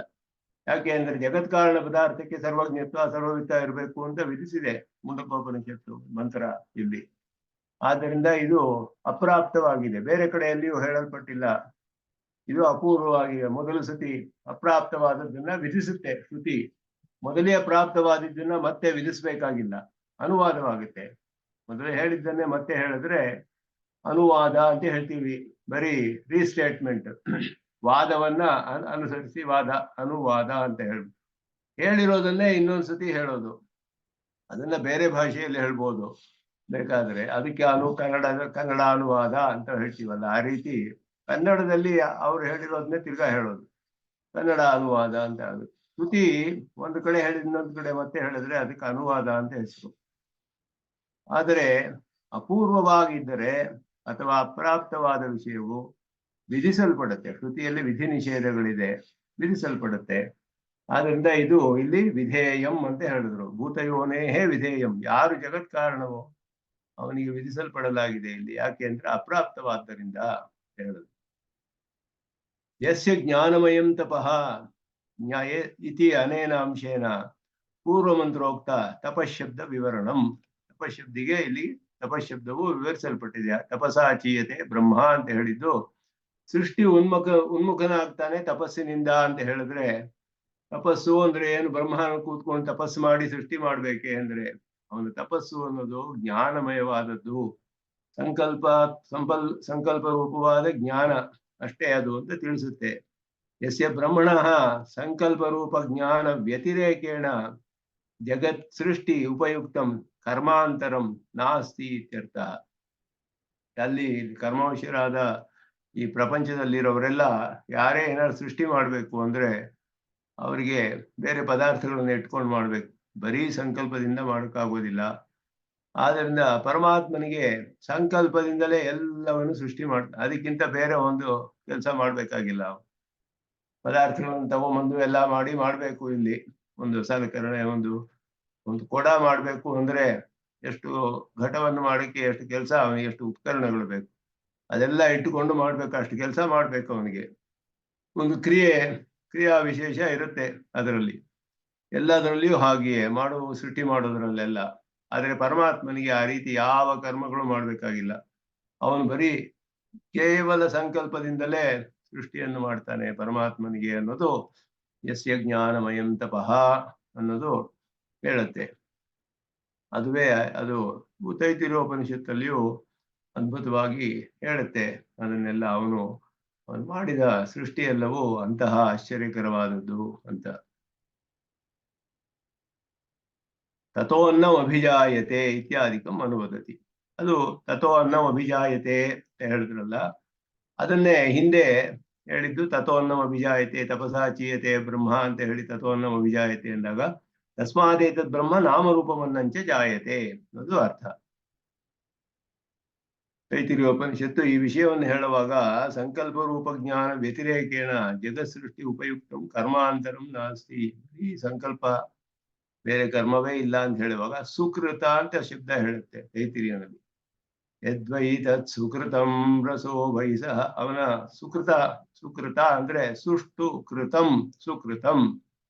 ಯಾಕೆ ಅಂದ್ರೆ ಕಾರಣವೇ ಕಾರ್ಯವಾಗೋಗಿದೆ ಅಲ್ಲಿ. ಬೇರೆ ಯಾವ ಉಪಕರಣಗಳು ಇಲ್ಲದೆ ಬಹುಶ್ಯಾಮ್ ಅಂತ ತಾನೇ ಅನೇಕವಾದ ಪರಮಾತ್ಮ ಅವನೇ ಸತ್ತು ಮತ್ತು ತ್ಯತ್ವವಾದ ವಿಜ್ಞಾನಂಚ ಅವಿಜ್ಞಾನಂಚ ಎಲ್ಲವನ್ನು ಪೂರ್ತಿ ಹೇಳುತ್ತೆ. ನಿರುಕ್ತಂಚ ಅನಿರುಕ್ತಂಚ ನಿಲಯನಂಚ ಅನಿಲಯನಂಚ ಸತ್ಯಂಚ ಅನೃತಂಚ ಸತ್ಯಮಭವತಿ. ಈಗ ಹೇಳುವಾಗ ತಾನೇ ಎಲ್ಲವನ್ನು ಮಾಡ್ಬಿಟ್ಟ ಅಂತ ಹೇಳಿದ. ಯದ್ವೈತ ಸುಕೃತಂ ಅಂತ ಹೇಳ್ತು. ಆಯಾಸವೇ ಇಲ್ಲದೆ ಕೇವಲ ಸಂಕಲ್ಪದಿಂದಾನೇ ಎಲ್ಲ ಮಾಡ್ದ ಸೃಷ್ಟಿಯನ್ನ. ಅದು ಸಂಕಲ್ಪವನ್ನು ಬಿಟ್ಟು ಬೇರೆ ಏನು ಬೇಕಾಗಿಲ್ಲ ಅವನಿಗೆ. ಅದುವೇ ಇಲ್ಲಿ ಜ್ಞಾನಮಯಂ ತಪಃ ಅನ್ನೋದ್ರಿಂದ ಅರ್ಥ ಹೇಳಲ್ಪಟ್ಟಿದೆ. ಆ ಬ್ರಹ್ಮನಿಂದಲೇ ನಾಮರೂಪಮನ್ನಂಚ ಜಾಯತೆ. ತಸ್ಮಾತ್ ಸಂಕಲ್ಪೇನ ಸೃಷ್ಟಿಯುನ್ಮುಖಾತ್ ಬ್ರಹ್ಮಣಃ ಅಂತ ಅರ್ಥ. ಸಂಕಲ್ಪದಿಂದ ಅಂದ್ರೆ ಸೃಷ್ಟಿ ಮಾಡಬೇಕು ಅಂತ ಸಂಕಲ್ಪ ಮಾಡ್ತಾನವನು. ತಥೋ ಅನ್ನಂ ಅಭಿಜಾಯತೆ ಇತ್ಯತ್ರ ಅನ್ನ ಶಬ್ದ ನಿರ್ದಿಷ್ಟಂ ಏತದ್ ಅವ್ಯಾಕೃತಾಖ್ಯಂ ಬ್ರಹ್ಮ ಸಾಕ್ಷಾತ್ ಜಾಯತೆ. ಬ್ರಹ್ಮ ಅಂತಾನೆ ಹೇಳಿದೆ. ಬ್ರಹ್ಮ ಶಬ್ದಕ್ಕೆ ಅನೇಕ ಅರ್ಥಗಳು ಹೇಳಲ್ಪಟ್ಟಿದೆ ಇಲ್ಲಿ. ತಸ್ಮಾದೇತದ್ ಬ್ರಹ್ಮ, ಅವನಿಂದ ಬ್ರಹ್ಮ ಉಂಟಾಗುತ್ತೆ ಅಂತ ಹೇಳ್ತೇವೆ ಇಲ್ಲಿ ಶ್ರುತಿ. ಯಸ್ಯ ಸರ್ವಜ್ಞ ಸರ್ವವಿತ್ ಯಸ್ಯ ಜ್ಞಾನಮಯಂ ತಪಃ ತಸ್ಮಾತ್ ಏತದ್ ಬ್ರಹ್ಮ ಜಾಯತೆ. ಅವನಿಂದ ಈ ಬ್ರಹ್ಮ ಉಂಟಾಗುತ್ತೆ ಅಂತ ಹೇಳುತ್ತೆ ಶ್ರುತಿ. ಪರಬ್ರಹ್ಮನಿಂದ ಬ್ರಹ್ಮ ಉಂಟಾಗುತ್ತೆ ಅಂದ್ರೆ ಬ್ರಹ್ಮನಿಂದ ಬ್ರಹ್ಮ ಉಂಟಾಗುತ್ತೆ ಅಂದ್ರೆ ಏನರ್ಥ? ಬ್ರಹ್ಮ ಅನ್ನಕ್ಕೆ ಬೇರೆ ಬೇರೆ ಅರ್ಥ. ಅದಕ್ಕೆ ಆ ಪ್ರಕರಣಗಳ ಆ ವಿಷಯಗಳನ್ನು ನೋಡ್ಕೊಂಡು ಅರ್ಥ ಮಾಡ್ಬೇಕಿಲ್ಲಿ. ಆದ್ರಿಂದ ಬ್ರಹ್ಮ ಶಬ್ದಕ್ಕೆ ಇಲ್ಲಿ ಅವ್ಯಾಕೃತ ಅಂತ ಅರ್ಥ. ಹಿಂದೆ ಹೇಳಿದಂತಹ ಸಮಷ್ಟಿ, ಚಿರಚಿತ್ ಸಮಷ್ಟಿ ಹೇಳಲ್ಪಟ್ಟಿದೆ ಅಲ್ಲಿ. ಅದೇ ಪ್ರಕೃತಿಯು ಅವ್ಯಕ್ತವಾದ ಅವ್ಯಕ್ತ ಅನ್ನುವ ಪ್ರಕೃತಿ, ಮೂಲ ಪ್ರಕೃತಿ, ಚೇತನ ಸಮಷ್ಟಿ, ಇದೆಲ್ಲವೂ ಸೇರಿರುವ ಒಂದು ಅವಸ್ಥೆಯಲ್ಲಿರುವ ಒಂದು ಪದಾರ್ಥ ಸಮಃ ಅಂತ ಸುಬಾಲೋಪನಿಷತ್ ಅದನ್ನ ಹೇಳುತ್ತೆ. ಅವ್ಯಕ್ತಂ ಅಕ್ಷರೇ ಲೀಯತೆ ಅಕ್ಷರಂ ತಮಸಿ ಲೀಯತೆ ತಮಃ ಪರೇ ದೇವೇ ಏಕೀ ಭವತಿ ಅಂತ ಹೇಳಿ ಇದೆಲ್ಲ ಹೇಳುವಾಗ ಮಹಾನ್ ಅವ್ಯಕ್ತೇ ಲೀಯತೆ. Reverse order. ಸೃಷ್ಟಿ ಪ್ರಳಯವಾದಾಗ ಹೇಗಾಗುತ್ತೆ ಅಂತ ಹೇಳಿದಾಗ ಸೃಷ್ಟಿಯಲ್ಲಿ ಪ್ರಕೃತಿ, ಮಹತ್ವ, ಅಹಂಕಾರ, ಪಂಚಭೂತಗಳು ಎಲ್ಲ ಹೇಳ್ಕೊಂಡ್ಬಂದ್ರು. ಎಲ್ಲ ಭೂತಗಳೆಲ್ಲ ಅಹಂಕಾರದಲ್ಲಿ ಲಯವಾಗುತ್ತೆ. ಅಹಂಕಾರ ಮಹತಿ ಲೀಯತೆ, ಮಹಾನ್ ಅವ್ಯಕ್ತೇ ಲೀಯತೆ, ಅವ್ಯಕ್ತಂ ಅಕ್ಷರೇ ಲೀಯತೆ, ಅಕ್ಷರಂ ತಮಸಿ ಲೀಯತೆ. ಇದು ರಿವರ್ಸ್ ಆರ್ಡರ್ ಪ್ರಳಯದಲ್ಲಿ.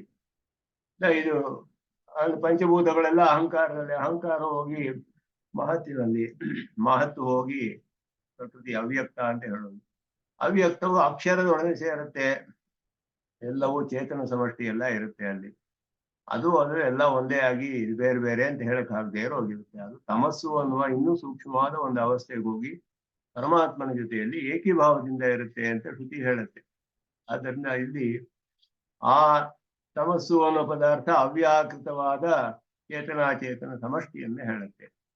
ಭೋಗ್ಯ ರೂಪವಾದ ಇಲ್ಲಿ ಯಾವುದು ನೋಡ್ತೀವೋ ನಾವು ಪ್ರತ್ಯಕ್ಷವಾಗಿ ಎಲ್ಲ ಸ್ಥೂಲ ರೂಪದಲ್ಲಿ ಇದೆಲ್ಲ ಅವ್ಯಾಕೃತವಾದ ಅವಸ್ಥೆಯಲ್ಲಿ ನಾಮರೂಪ ವಿಭಾಗವಿಲ್ಲದ ಅವಸ್ಥೆಯಲ್ಲಿ ಇರೋದಕ್ಕೆ ಅವ್ಯಾಕೃತ ಎಂಬ ಶಬ್ದ ಹೇಳುತ್ತೆ. ಅದನ್ನ ಇಲ್ಲಿ ಬ್ರಹ್ಮ ಅಂತ ಹೇಳಲ್ಪಟ್ಟಿದೆ.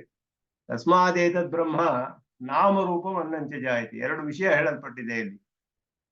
ಆ ಸರ್ವಜ್ಞನು ಸರ್ವವಿತ್ತು ಆದ ಪರಮಾತ್ಮನ ಸಂಕಲ್ಪದಿಂದ ಎಲ್ಲ ಸೃಷ್ಟಿ ಮಾಡ್ದ.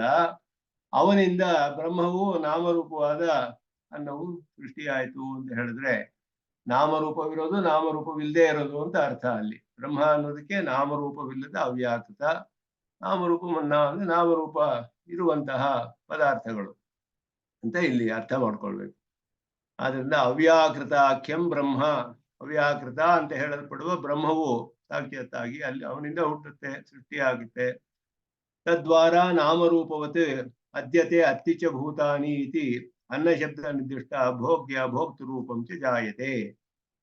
ಅದರ ಮೂಲಕ ತದ್ವಾರ ಅವನ ಮೂಲಕ ನಾಮರೂಪವತ್ ಅಂದ್ರೆ ನಾಮರೂಪವನ್ನು ಉಳ್ಳದ್ದು ಅಂತ ಅರ್ಥ.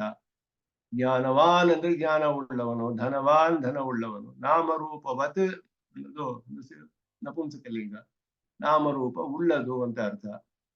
ಉಳ್ಳದು ಯಾವುದು ಅಂದ್ರೆ ಅನ್ನ ಶಬ್ದ ನಿರ್ದಿಷ್ಟವಾದ ಭೋಕ್ತೃ ಭೋಗ್ಯ ರೂಪಂ ಎಲ್ಲವೂ ಕೂಡ ಉಂಟಾಗುತ್ತೆ ಅಂತ ಅರ್ಥ. ಇಲ್ಲಿ ಎಲ್ಲ ಜಾಯತೆ ಜಾಯತೆ ಅಂತ ಬರೀತಾರೆ. ಜಾಯತೆ ಅಂದ್ರೆ ಏನು? ಸೃಷ್ಟಿ ಉಂಟಾಗುತ್ತೆ, ಉತ್ಪತ್ತಿ ಆಗುತ್ತೆ ಅಂದ್ರೆ ಏನು? ಉತ್ಪತ್ತಿ ಅಂದ್ರೆ ಏನು? ಅವಸ್ಥಾಂತರಾಪತ್ತಿ ಅಂತ ಅರ್ಥ. ಅವಸ್ಥಾಂತರಾಪತ್ತಿಯೇ ಕಾರ್ಯ ಅಂತ ಹೇಳಲ್ಪಡುತ್ತೆ. ಕಾರಣದಿಂದ ಕಾರ್ಯ ಉಂಟಾಗಬೇಕಾದ್ರೆ ಕಾರಣವು ಬೇರೆ ಒಂದು ಅವಸ್ಥೆಗೆ ಹೋಗುತ್ತೆ ಅಷ್ಟೇ, ಹೊಸದಾಗಿ ಪದಾರ್ಥ ಉತ್ಪನ್ನವಾಗಲ್ಲ. ಅದೇ ದ್ರವ್ಯವೇ ಬೇರೆ ಒಂದು ಅವಸ್ಥೆಗೆ ಹೋಗುತ್ತೆ. ಇಲ್ಲಿ ಅವ್ಯಾಕೃತ ಶರೀರಕನಾದ ಪರಮಾತ್ಮನಿಂದ ನಾಮರೂಪ ವ್ಯಾಕೃತವಾದ ಪ್ರಪಂಚಾವಸ್ಥೆ ಉಂಟಾಗುತ್ತೆ ಅಂತ ಅರ್ಥ. ಜಾಯತೆ ಜಾಯತೆ ಎಂದರೆ ಬರುತ್ತೆ, ಎಲ್ಲ ಕಡೆ ಹುಟ್ಟುತ್ತೆ ಅಂದ್ರೆ ಅವನ್ ಸಾಕ್ಷಾತ್ತಾಗ ಅವನಿಂದ ಹುಟ್ಟಿತು, ಹೊಸದಾಗಿ ಹುಟ್ಟುತ್ತೆ ಅಂತ ಅರ್ಥವಲ್ಲ. ಇರೋದೇ ಇನ್ನೊಂದು ಅವಸ್ಥೆಗೆ ಹೋಗುತ್ತೆ, ಬೇರೆ ರೂಪ, ನಾಮ ರೂಪ ಎಲ್ಲ ಬೇರೆ ಬೇರೆಯಾಗಿ ಅವಸ್ಥೆಗಳನ್ನು ಹೊಂದುತ್ತೆ. ಅದುವೇ ಸೃಷ್ಟಿ ಅನ್ನೋದಕ್ಕೆ ಅರ್ಥ. ಯದ್ಯಪಿ ಅಸ್ಮಿನ್ ಮಂತ್ರೆ ಸರ್ವಜ್ಞತ್ವಾದಿ ಅನುವಾದೇನ ಬ್ರಹ್ಮಶಬ್ದಿತ ಅವ್ಯಕ್ತಾದಿ ಹೇತುತ್ವಂ ವಿಧೀಯತೆ ಇತಿ ಪ್ರತಿಭಾತಿ.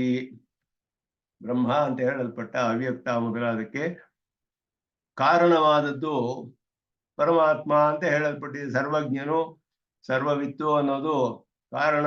ಆ ಬ್ರಹ್ಮ ಶಬ್ದದಿಂದ ಹೇಳಲ್ಪಟ್ಟ ಅವ್ಯಾಕೃತಕ್ಕೆ ಕಾರಣ ಅಂತ ಹೇಳುವ ಹಂಗೆ ತಿಳಿದು ಬರುತ್ತೆ ಇಲ್ಲಿ. ಆದರೂ ತಸ್ಯ ಪೂರ್ವಮಂತ್ರ ಪ್ರಾಪ್ತತ್ವೇನ ವಿಧೇಯತ್ವ ಅಸಂಭವಾತ್ ಅಪ್ರಾಪ್ತಸ್ಯ ಸರ್ವಜ್ಞಸ್ಯ ಇವ ವಿಧೇಯತ್ವ ದ್ರಷ್ಟವ್ಯ. ಅದರಿಂದ ಯಾವುದು ಎರಡು ಮಂತ್ರಗಳಲ್ಲಿ ಏನು ವಿಧಿಸಲ್ಪಟ್ಟಿದೆ, ಯಾವುದು ವಿಧೇಯ ವಿಧಿಸಲ್ಪಟ್ಟಿರೋದು ಯಾವುದು ಅಂತ ಹೇಳಿದ್ರೆ ಸರ್ವಜ್ಞತ್ವ ಸರ್ವವಿತ್ವ ಅನ್ನೋದು ಜಗತ್ಕಾರಣನಾದ ಪದಾರ್ಥಕ್ಕೆ ಅದೆರಡೂ ಇರಬೇಕು. ಯಾರು ಜಗತ್ಕಾರಣನೋ ಅವನಿಗೆ ಸರ್ವಜ್ಞತ್ವವು ಸರ್ವವಿತ್ವವೂ ಇರಬೇಕು, ಎರಡೂ ಇರಬೇಕು ಅನ್ನೋದು ವಿಧಿಸಲ್ಪಟ್ಟಿದೆ. ಅವನಿಂದ ಅವ್ಯಾಕೃತ ಸೃಷ್ಟಿಯಾಗಿದೆ ಅಂತ ಹೇಳ್ತೀವಲ್ಲ ಇಲ್ಲಿ, ಅದರಿಂದ ಅವನಿಗೆ ಅದಕ್ಕೆ ಕಾರಣನಾದವನು ಸರ್ವಜ್ಞತ್ವ ಮೊದಲಾದದ್ದು ಕಾರಣ ಅಂತ ಇಲ್ಲಿ ವಿಧಿಯಾಗಿದೆಯೇ ಅಂದ್ರೆ ಇಲ್ಲಲ್ಲ, ಮೊದಲೇ ಹೇಳಲ್ಪಟ್ಟಿರೋದ್ರಿಂದ ಇದು ಪ್ರಾಪ್ತವಾಗಿದೆ ಆಗಲೇ ಇಲ್ಲಿ. ಆದ್ದರಿಂದ ಇಲ್ಲಿ ಪೂರ್ವ ಮಂತ್ರ ಪ್ರಾಪ್ತತ್ವೇನ, ಹಿಂದಿನ ಮಂತ್ರದಲ್ಲಿ ಅದು ಪ್ರಾಪ್ತವಾಗಿರೋದ್ರಿಂದ ಇಲ್ಲಿ ವಿಧೇಯತ್ವವಿಲ್ಲ, ಇಲ್ಲಿ ವಿಧಿಸಬೇಕಾಗಿಲ್ಲ ಅನ್ನೋದನ್ನ ಹೇಳ್ತಿದ್ದಾರೆ. ಸರ್ವಜ್ಞತ್ವವೇ ವಿಧೇಯವಾದದ್ದು. ಅದ ಮೇಲೆ ಸರ್ವಜ್ಞ ಮತ್ತೆ ಸರ್ವವಿತ್ ಅನ್ನೋದಕ್ಕೆ ಹೇಗೆ ಎರಡೆರಡು ಅರ್ಥ ಮಾಡ್ತೀರಾ ಬೇರೆ ರೀತಿಯಲ್ಲಿ ಅಂತ ಒಂದು ಪೂರ್ವ ಪಕ್ಷ ಒಂದು ಸಂದೇಹವನ್ನ ಇಲ್ಲಿ ವಿಚಾರ ಮಾಡ್ತಾರೆ. ನಾನು ಸರ್ವಜ್ಞಂ ಸರ್ವವಿತ್ ಶಬ್ದಯೋಹೋ ಸರ್ವಜ್ಞ ಸರ್ವವಿತ್ ಶಬ್ದಯೋಹೋ ಅಪೌನರುಕ್ತಿಯಾಯ, ಪುನರುಕ್ತಿ ಇಲ್ಲ ಅನ್ನೋದಕ್ಕೋಸ್ಕರ ಸರ್ವಜ್ಞ ಶಬ್ದಸ್ಯ ರೂಢಿ ಅಭ್ಯುಪಗಂತವ್ಯ. ಪುನರುಕ್ತಿ ಆಗದೆ ಇರ್ಬೇಕಾದ್ರೆ ಸರ್ವಜ್ಞ ಶಬ್ದಕ್ಕೆ ಯಾಕೆ ನೀವು ರೂಢಿ ಅರ್ಥವನ್ನ ತೆಗೆದುಕೊಳ್ಬಾರ್ದು ಅನ್ನೋದು ಪೂರ್ವ ಪಕ್ಷ. ಇಲ್ಲಿ ಸರ್ವಜ್ಞ ಅನ್ನೋದು ರುದ್ರನಿಗೆ ಪ್ರಸಿದ್ಧವಾಗಿ ಹೇಳಲ್ಪಟ್ಟಿದೆ. ಸರ್ವಜ್ಞನಾದ ರುದ್ರನ್ ಅಂತ ಸ್ವಾಮಿ ದೇಶಿಕನ್ ರಹಸ್ಯ ಸಾರದಲ್ಲಿ ಹೇಳ್ತಾರೆ. ಸರ್ವಜ್ಞನಾದ ರುದ್ರನು ಹೀಗೆ ಹೇಳಿದಾನೆ ಮಂತ್ರರಾಜಪದ ಸ್ತೋತ್ರದಲ್ಲಿ ಅಂತ ಉದಾಹರಿಸುವಾಗ ಸರ್ವಜ್ಞನಾದ ರುದ್ರ ಹೀಗೆ ಹೇಳಿದ ಅಂತ ಹೇಳ್ತಾರೆ ಸ್ವಾಮಿ ದೇಶಿಕನ್. ರುದ್ರನಿಗೆ ಸರ್ವಜ್ಞ ಅಂತ ಹೆಸರಿದೆ. ಕೃಷಾನುರೇತ ಸರ್ವಜ್ಞ. ಕೃಷಾನು ಅಂದ್ರೆ ಅಗ್ನಿ. ಅಗ್ನಿ ಕೃಷಾನುರೇತಸ್ ಅಂತ ಅವನು ಒಂದು ಹೆಸರು ರುದ್ರನಿಗೆ. ರುದ್ರನು ಇದು ನಿಘಂಟುವಲ್ಲಿ ಹೇಳಲ್ಪಟ್ಟಿದೆ. ಕೃಷಾನುರೇತಸ್ಸು ಸರ್ವಜ್ಞ ಇದೆಲ್ಲ ರುದ್ರನ ಹೆಸರುಗಳು. ಇತಿ ನಿಘಂಟು ಪಾಠೇನ ಸರ್ವಜ್ಞ ಶಬ್ದಸ್ಯ ಉಮಾಪತವು ರೂಢತ್ವಾತ್. ಉಮಾಪತಿಯಾದ ರುದ್ರನಲ್ಲಿ ರೂಢಿ ಅರ್ಥ ಇದೆ. ಸಾಮಾನ್ಯವಾಗಿ ರೂಢಿ ಅರ್ಥ ಇವಾಗ ಇಲ್ಲಿ ಸರ್ವಜ್ಞ ಅಂದ್ರೆ ಸರ್ವಂ ಜಾನಾತಿ ಇತಿ ಸರ್ವಜ್ಞ ಅಂತ ಯೌಗಿಕವಾದ ಅರ್ಥ ಹೇಳಿದ್ರು. ಸರ್ವಜ್ಞ ಅಂತ ಒಂದು ಹೆಸರೇ ಇದೆ ಒಬ್ಬನಿಗೆ. ಆಕಾಶ ಅಂತ ಹೇಳಿದ್ರೆ ಭೂತಾಕಾಶ ಹೇಳ್ತೀವಲ್ಲ ಹಾಗೆ. ಅದಕ್ಕೆ ಯೌಗಿಕವಾದ ಅರ್ಥ ಆ ಸಮಂತಾತ್ ಕಾಶತೆ ಅಂತ ಅರ್ಥ ಮಾಡಬೇಕು. ಅಲ್ಲಿ ಎರಡು ಶಬ್ದಗಳು ಸರ್ವಜ್ಞ ಸರ್ವವಿತ್ವ ಸರ್ವವಿತ್ತಿಕೆ ಎಲ್ಲ ಹೇಳ್ಬಿಟ್ಟು ಸರ್ವಜ್ಞಕ್ಕೆ ರೂಢಿ ಅರ್ಥ ಯಾಕೆ ತಗೊಳ್ಬಾರ್ದು. ರೂಢಿ ಯೋಗಾತ್ ಬಲೀಯಸಿ ಅಂತ ಒಂದು ಸಾಮಾನ್ಯವಾದ ನ್ಯಾಯ. ರೂಢಿ ಅರ್ಥ ಯೌಗಿಕವಾದ ಅರ್ಥಕ್ಕಿಂತ ಬಲವಾದದ್ದು. ಮೊದಲು ರೂಢಿ ಅರ್ಥ ತಗೊಳ್ಬೇಕು ಅಂತ ಸಾಮಾನ್ಯವಾಗಿ ಹೇಳಲ್ಪಟ್ಟಿದೆ ಒಂದು ನ್ಯಾಯ. ಸರ್ವಜ್ಞ ಶಬ್ದಕ್ಕೆ ಯಾಕೆ ರುದ್ರ ಅಂತ ಅರ್ಥ ಮಾಡಬಾರ್ದು. ಅರ್ಥ ಮಾಡಿದ್ರೆ ಅವನಿಗೆ ನಿಮಿತ್ತ ಕಾರಣ ಹೇಳ್ಬೋದು ಅಂತ.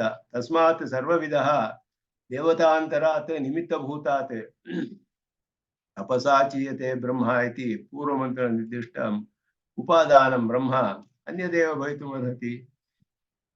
ಹಿಂದಿನ ಮಂತ್ರದಲ್ಲಿ ತಪಸಾಚೀಯತೆ ಬ್ರಹ್ಮ ಅಂತ ಹೇಳಿದ್ರು. ತಪಸ್ಸಿನಿಂದ ಅಂತ ಜ್ಞಾನ ಸಂಕಲ್ಪದಿಂದ ಸೃಷ್ಟಿ ಮಾಡ್ತಾನೆ ಅಂತ ಹಿಂದಿನ ಮಂತ್ರದಲ್ಲಿ ಉಪಾದಾನವಾದ ಬ್ರಹ್ಮ ಹೇಳಲ್ಪಟ್ಟಿದೆ. ಉಪಾದಾನ ಬೇರೆ ನಿಮಿತ್ತು ಬೇರೆ. ತಪಸಾಚೀಯತೆ ಬ್ರಹ್ಮ ಅಂತ ಹೇಳಿದ ಬ್ರಹ್ಮ ಉಪಾದಾನ. ಸರ್ವಜ್ಞಂ ಸರ್ವವಿತ್ತು ಅಂತ ಹೇಳಿದಾಗ ಸರ್ವಜ್ಞ ರುದ್ರ ಅವನ ನಿಮಿತ್ತ ಕಾರಣ. ಈಗ ಯಾಕೆ ಹೇಳ್ಬಾರ್ದು ಅಂತ ಪೂರ್ವ ಪಕ್ಷ. ತಸ್ಮಾದೇತದ್ ಬ್ರಹ್ಮ ನಾಮರೂಪಮನ್ನಂಚ ಜಾಯತೆ ಇತಿ ಚ ಉಪಾದಾನಭೂತಾತ್ ಬ್ರಹ್ಮಣ ನಿಮಿತ್ತಭೂತ ಈಶ್ವರಸ್ಯ ಭೇದಃ ಏವ ಪ್ರತೀಯತೆ.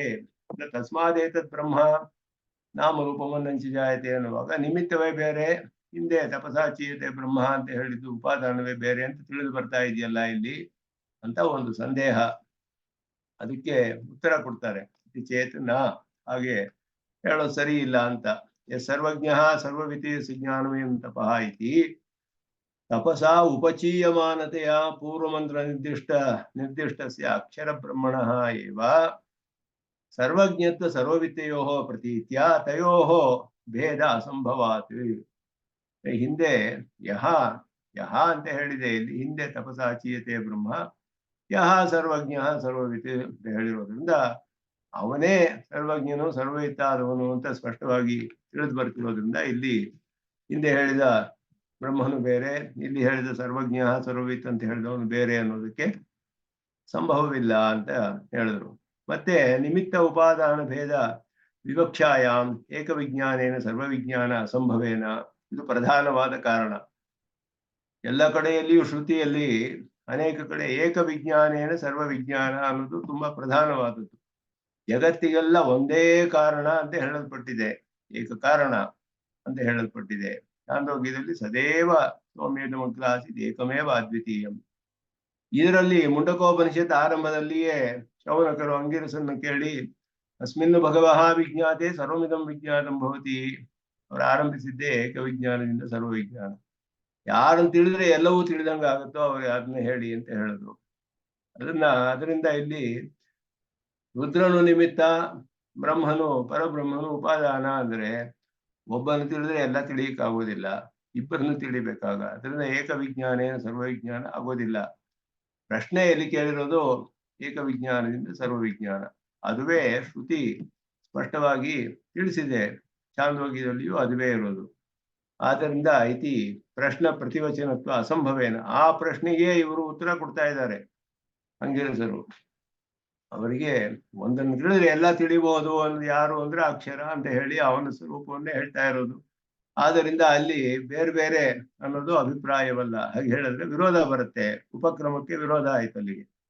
ಅದರಿಂದ ಪ್ರತಿಪಿಪಾದಯಿಷಿತ ಪ್ರಧಾನಾರ್ಥ ವಿರೋಧ ಪ್ರಸಂಗಾತ್ ಇತಿ ಅಲಂ ಪ್ರಸಂಗೇನ. ಇದೆಲ್ಲ ಬೇಡದೇ ಇರುವ ವಿಷಯಗಳು ಹೆಚ್ಚಾಗಿ ಸುಮ್ಮನೆ ವಾದ ಬೆಳೆಸೋದು ಅಂತ ಹೇಳ್ಬಿಟ್ಟು ಅದರಿಂದ ಏನು ಪ್ರಯೋಜನವಿಲ್ಲ, ಇದು ಉಪಕ್ರಮಕ್ಕೆ ವಿರೋಧವಾಗುತ್ತೆ. ಮತ್ತೆ ಈ ಉಪನಿಷತ್ತಿನ ಆರಂಭದಲ್ಲಿಯೇ ಏಕವಿಜ್ಞಾನೇನ ಸರ್ವವಿಜ್ಞಾನ ಅಂತಾನೆ ಆರಂಭಿಸಿರೋದು ಉಪನಿಷತ್ತು, ಅದಕ್ಕೂ ವಿರೋಧ ಬರುತ್ತೆ ಅಂತ ಹೇಳಿ ಅದರಿಂದ ಒಂದು ಮೊದಲ ಮುಂಡಕದ ಮೊದಲ ಖಂಡ ಇಲ್ಲಿಗೆ ಮುಗಿಯುತ್ತೆ. ಒಂದೊಂದು ಭಾಗಕ್ಕೂ ಒಂದೊಂದು ಖಂಡ ಅಂತ ಹೇಳಲ್ಪಟ್ಟಿದೆ. ಒಂದೊಂದು ಮುಂಡಕದಲ್ಲಿ ಮೂರು ಖಂಡಗಳು ಹೇಳಲ್ಪಟ್ಟಿದೆ. ಹಾಗೆ ಈಗ ಎರಡನೆಯ ಖಂಡ ಆರಂಭಿಸುತ್ತೆ. ಹರಿ ಓಂ ತದೇತತ್ ಸತ್ಯಂ ಅಂತ ಮೊದಲು ಮಂತ್ರ. ತದೇತತ್ ಸತ್ಯಂ ಮಂತ್ರೇಶು ಕರ್ಮಾಣಿ ಕವಯೋ ಯಾನಿ ಅಪಶ್ಯನ್ ಸ್ಥಾನಿ ತ್ರೇತಾಯಾಂ ಬಹುಧಾ ಸಂತತಾನಿ ತಾನ್ಯಾಚರಥ ನಿಯತಂ ಸತ್ಯಕಾಮಾಹ ಕೇಶವ ಪಂಥಾಹ ಸುಕೃತಸ್ಯ ಲೋಕೆ. ಇಲ್ಲಿ ಪಾಠಾಂತರಗಳನ್ನೆಲ್ಲ ಬ್ರಾಕೆಟ್ ಅಲ್ಲಿ ತಿಳಿಸ್ತಾರೆ. ಸುಕೃತೋ ಬ್ರಹ್ಮಲೋಕಃ ಮೊದಲಾದ. ತದೇತತ್ ಸತ್ಯಂ ಅಂತ ಹೇಳಿದಾಗ ಸತ್ಯಂ ಅಂದ್ರೆ ನಿತ್ಯವಾದದ್ದು ಅಂತ. ಉತ್ಪತ್ತಿ ವಿನಾಶಾದಿ ಷಡ್ಭಾವ ವಿಕಾರ ಶೂನ್ಯಂ ಇತ್ಯರ್ಥ. ತದೇತತ್ ಸತ್ಯಂ, ಬ್ರಹ್ಮನು ಸತ್ಯನಾದವನು. ಸತ್ಯ ಅಂತ ಹೇಳಿದ್ರೆ ಏನರ್ಥ ಅಂದ್ರೆ ವಿಕಾರ ರಹಿತತ್ವ. ವಿಕಾರಗಳು ಯಾವ ಯಾವ ವಿಕಾರ ಉಂಟಾಗುತ್ತೆ ಅಂದ್ರೆ 6 ವಿಕಾರಗಳು ಉಂಟಾಗುತ್ತೆ. ಷಡ್ಭಾವ ವಿಕಾರಗಳು ಅಂತ ಹೇಳಲ್ಪಟ್ಟಿದೆ. 6 ವಿಕಾರಗಳು ಎಲ್ಲ ಪದಾರ್ಥಕ್ಕೂ ಇಲ್ಲಿ ಲೋಕದಲ್ಲಿ ನೋಡ್ಬೋದು. ಅಸ್ಥಿ, ಜಾಯತೆ, ವರ್ಧತೆ, ವಿಪರಿಣಮತೆ, ಅಪಕ್ಷೀಯತೆ, ನಶ್ಯತಿ. 6 ವಿಕಾರಗಳು. ಅಸ್ಥಿ, ಜಾಯತೆ, ಮತ್ತೆ ವರ್ಧತೆ ಬೆಳೆಯುತ್ತೆ, ವಿಪರಿಣಮತೆ ಪರಿಣಾಮವಾಗುತ್ತೆ, ಅಪಕ್ಷೀಯತೆ ಕ್ಷೀಣವಾಗುತ್ತೆ, ನಶ್ಯತಿ ನಾಶವಾಗುತ್ತೆ. ಈ ರೀತಿ ಹೇಳಲ್ಪಡುತ್ತೆ. ಅವನಿಗೆ ಪರಮಾತ್ಮನಿಗೆ ಏನು ಅಂದ್ರೆ ಅಲ್ಲಿ ಹೇಳಲ್ಪಟ್ಟಿದೆ ಅಪಕ್ಷಯ ವಿನಾಶಾಭ್ಯಾಂ ಪರಿಣಾಮರ್ಥಿ. ಅದರಲ್ಲಿ ವಿಷ್ಣು ಪುರಾಣದಲ್ಲಿ ಶ್ಲೋಕ ಬರುತ್ತೆ. ವರ್ಜಿತಃ ಅಪಕ್ಷಯ ವಿನಾಶಾಭ್ಯಾಂ ಪರಿಣಾಮರ್ಥಿ ಜನ್ಮನಃ ವರ್ಜಿತಃ ಶಕ್ಯತೆ ವಕ್ತುಂ ಯಸ್ ಸದಾ ಸ್ಥಿತಿ ಕೇವಲಂ. ವಿಷ್ಣು ಪುರಾಣದಲ್ಲಿ ಹೇಳಲ್ಪಟ್ಟಿದೆ ಶ್ಲೋಕದಲ್ಲಿ. ಅಪಕ್ಷಯ ವಿನಾಶಾಭ್ಯಾಂ ಅಂತ ಕಡೆಯ 2 ಅಪಕ್ಷಯ ವಿನಾಶ, ಅಪಕ್ಷೀಯತೆ ನಶ್ಯತಿ ಅನ್ನುವ 2 ಭಾವ ವಿಕಾರಗಳು.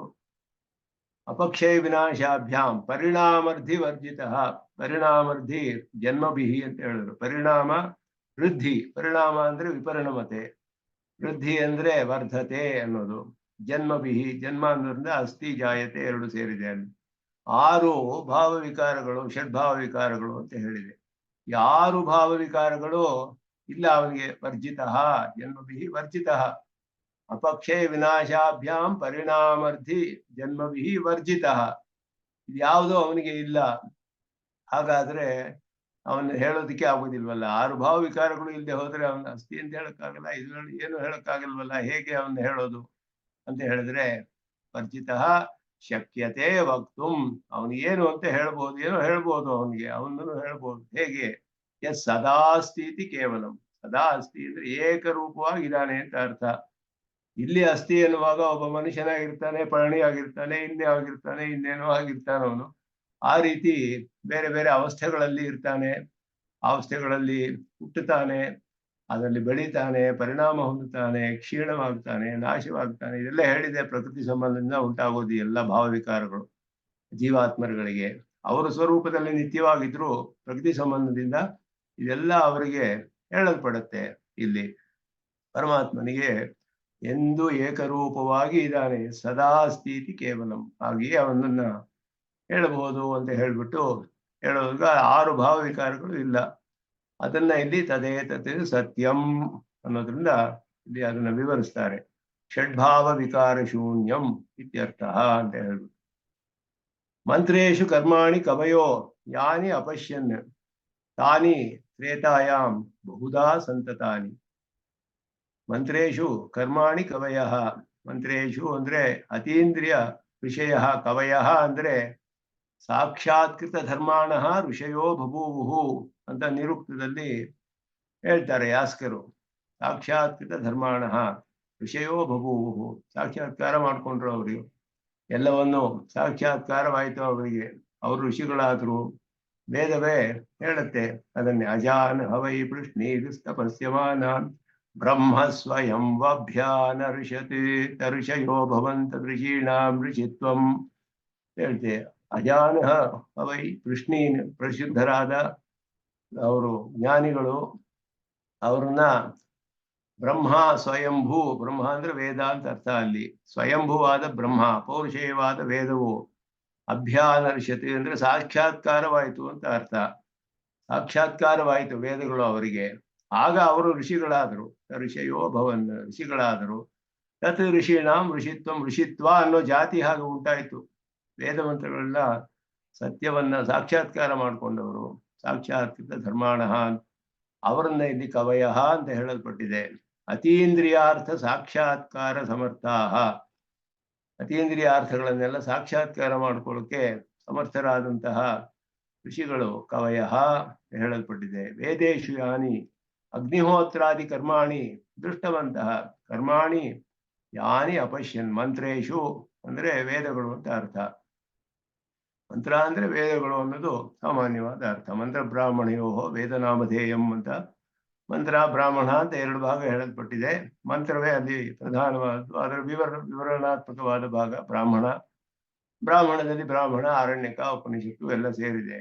ಮಂತ್ರ ಅಂದ್ರೆ ಇಲ್ಲಿ ವೇದ ಅಂತಾನೆ ಅರ್ಥ. ಆ ವೇದಗಳಲ್ಲಿ ಹೇಳಿರುವಂತಹ ಕರ್ಮಗಳು ಯಾವುದು ಅಂದ್ರೆ ಅಗ್ನಿಹೋತ್ರವೇ ಮೊದಲಾದ ಕರ್ಮಗಳು. ಅದನ್ನ ಅತೀಂದ್ರಿಯ ಸಾಕ್ಷಾತ್ಕಾರ ಸಮರ್ಥರಾದ ಋಷಿಗಳು, ಕವಿಗಳು ಅಂದ್ರೆ ಋಷಿಗಳು ಅಂತ ಅರ್ಥ. ಕವಯ ಅವರು ಯಾರು ಕಂಡರೋ, ಸಾಕ್ಷಾತ್ಕಾರ ಮಾಡ್ಕೊಂಡ್ರೋ, ತಾನಿ ತ್ರೇತಾಯಾಮ್ ಬಹುಧಾ ಸಂತತಾನಿ. ತ್ರೇತಾಯಾಮ್ ಅಂದ್ರೆ ಎಲ್ಲ ಶ್ರೌತಾಗ್ನಿಗಳಲ್ಲಿ ಅಂತ ಅರ್ಥ. ತ್ರೇತಾಯಾಮ್ ಗಾರ್ಹಪತ್ಯಾದಿಷು ವೈತಾನಿಕಾಗ್ನಿಷು, ವೈತಾನಿಕಾಗ್ನಿ ಅಂದ್ರೆ ಶ್ರೌತಾಗ್ನಿ ಅಂತ ಅರ್ಥ.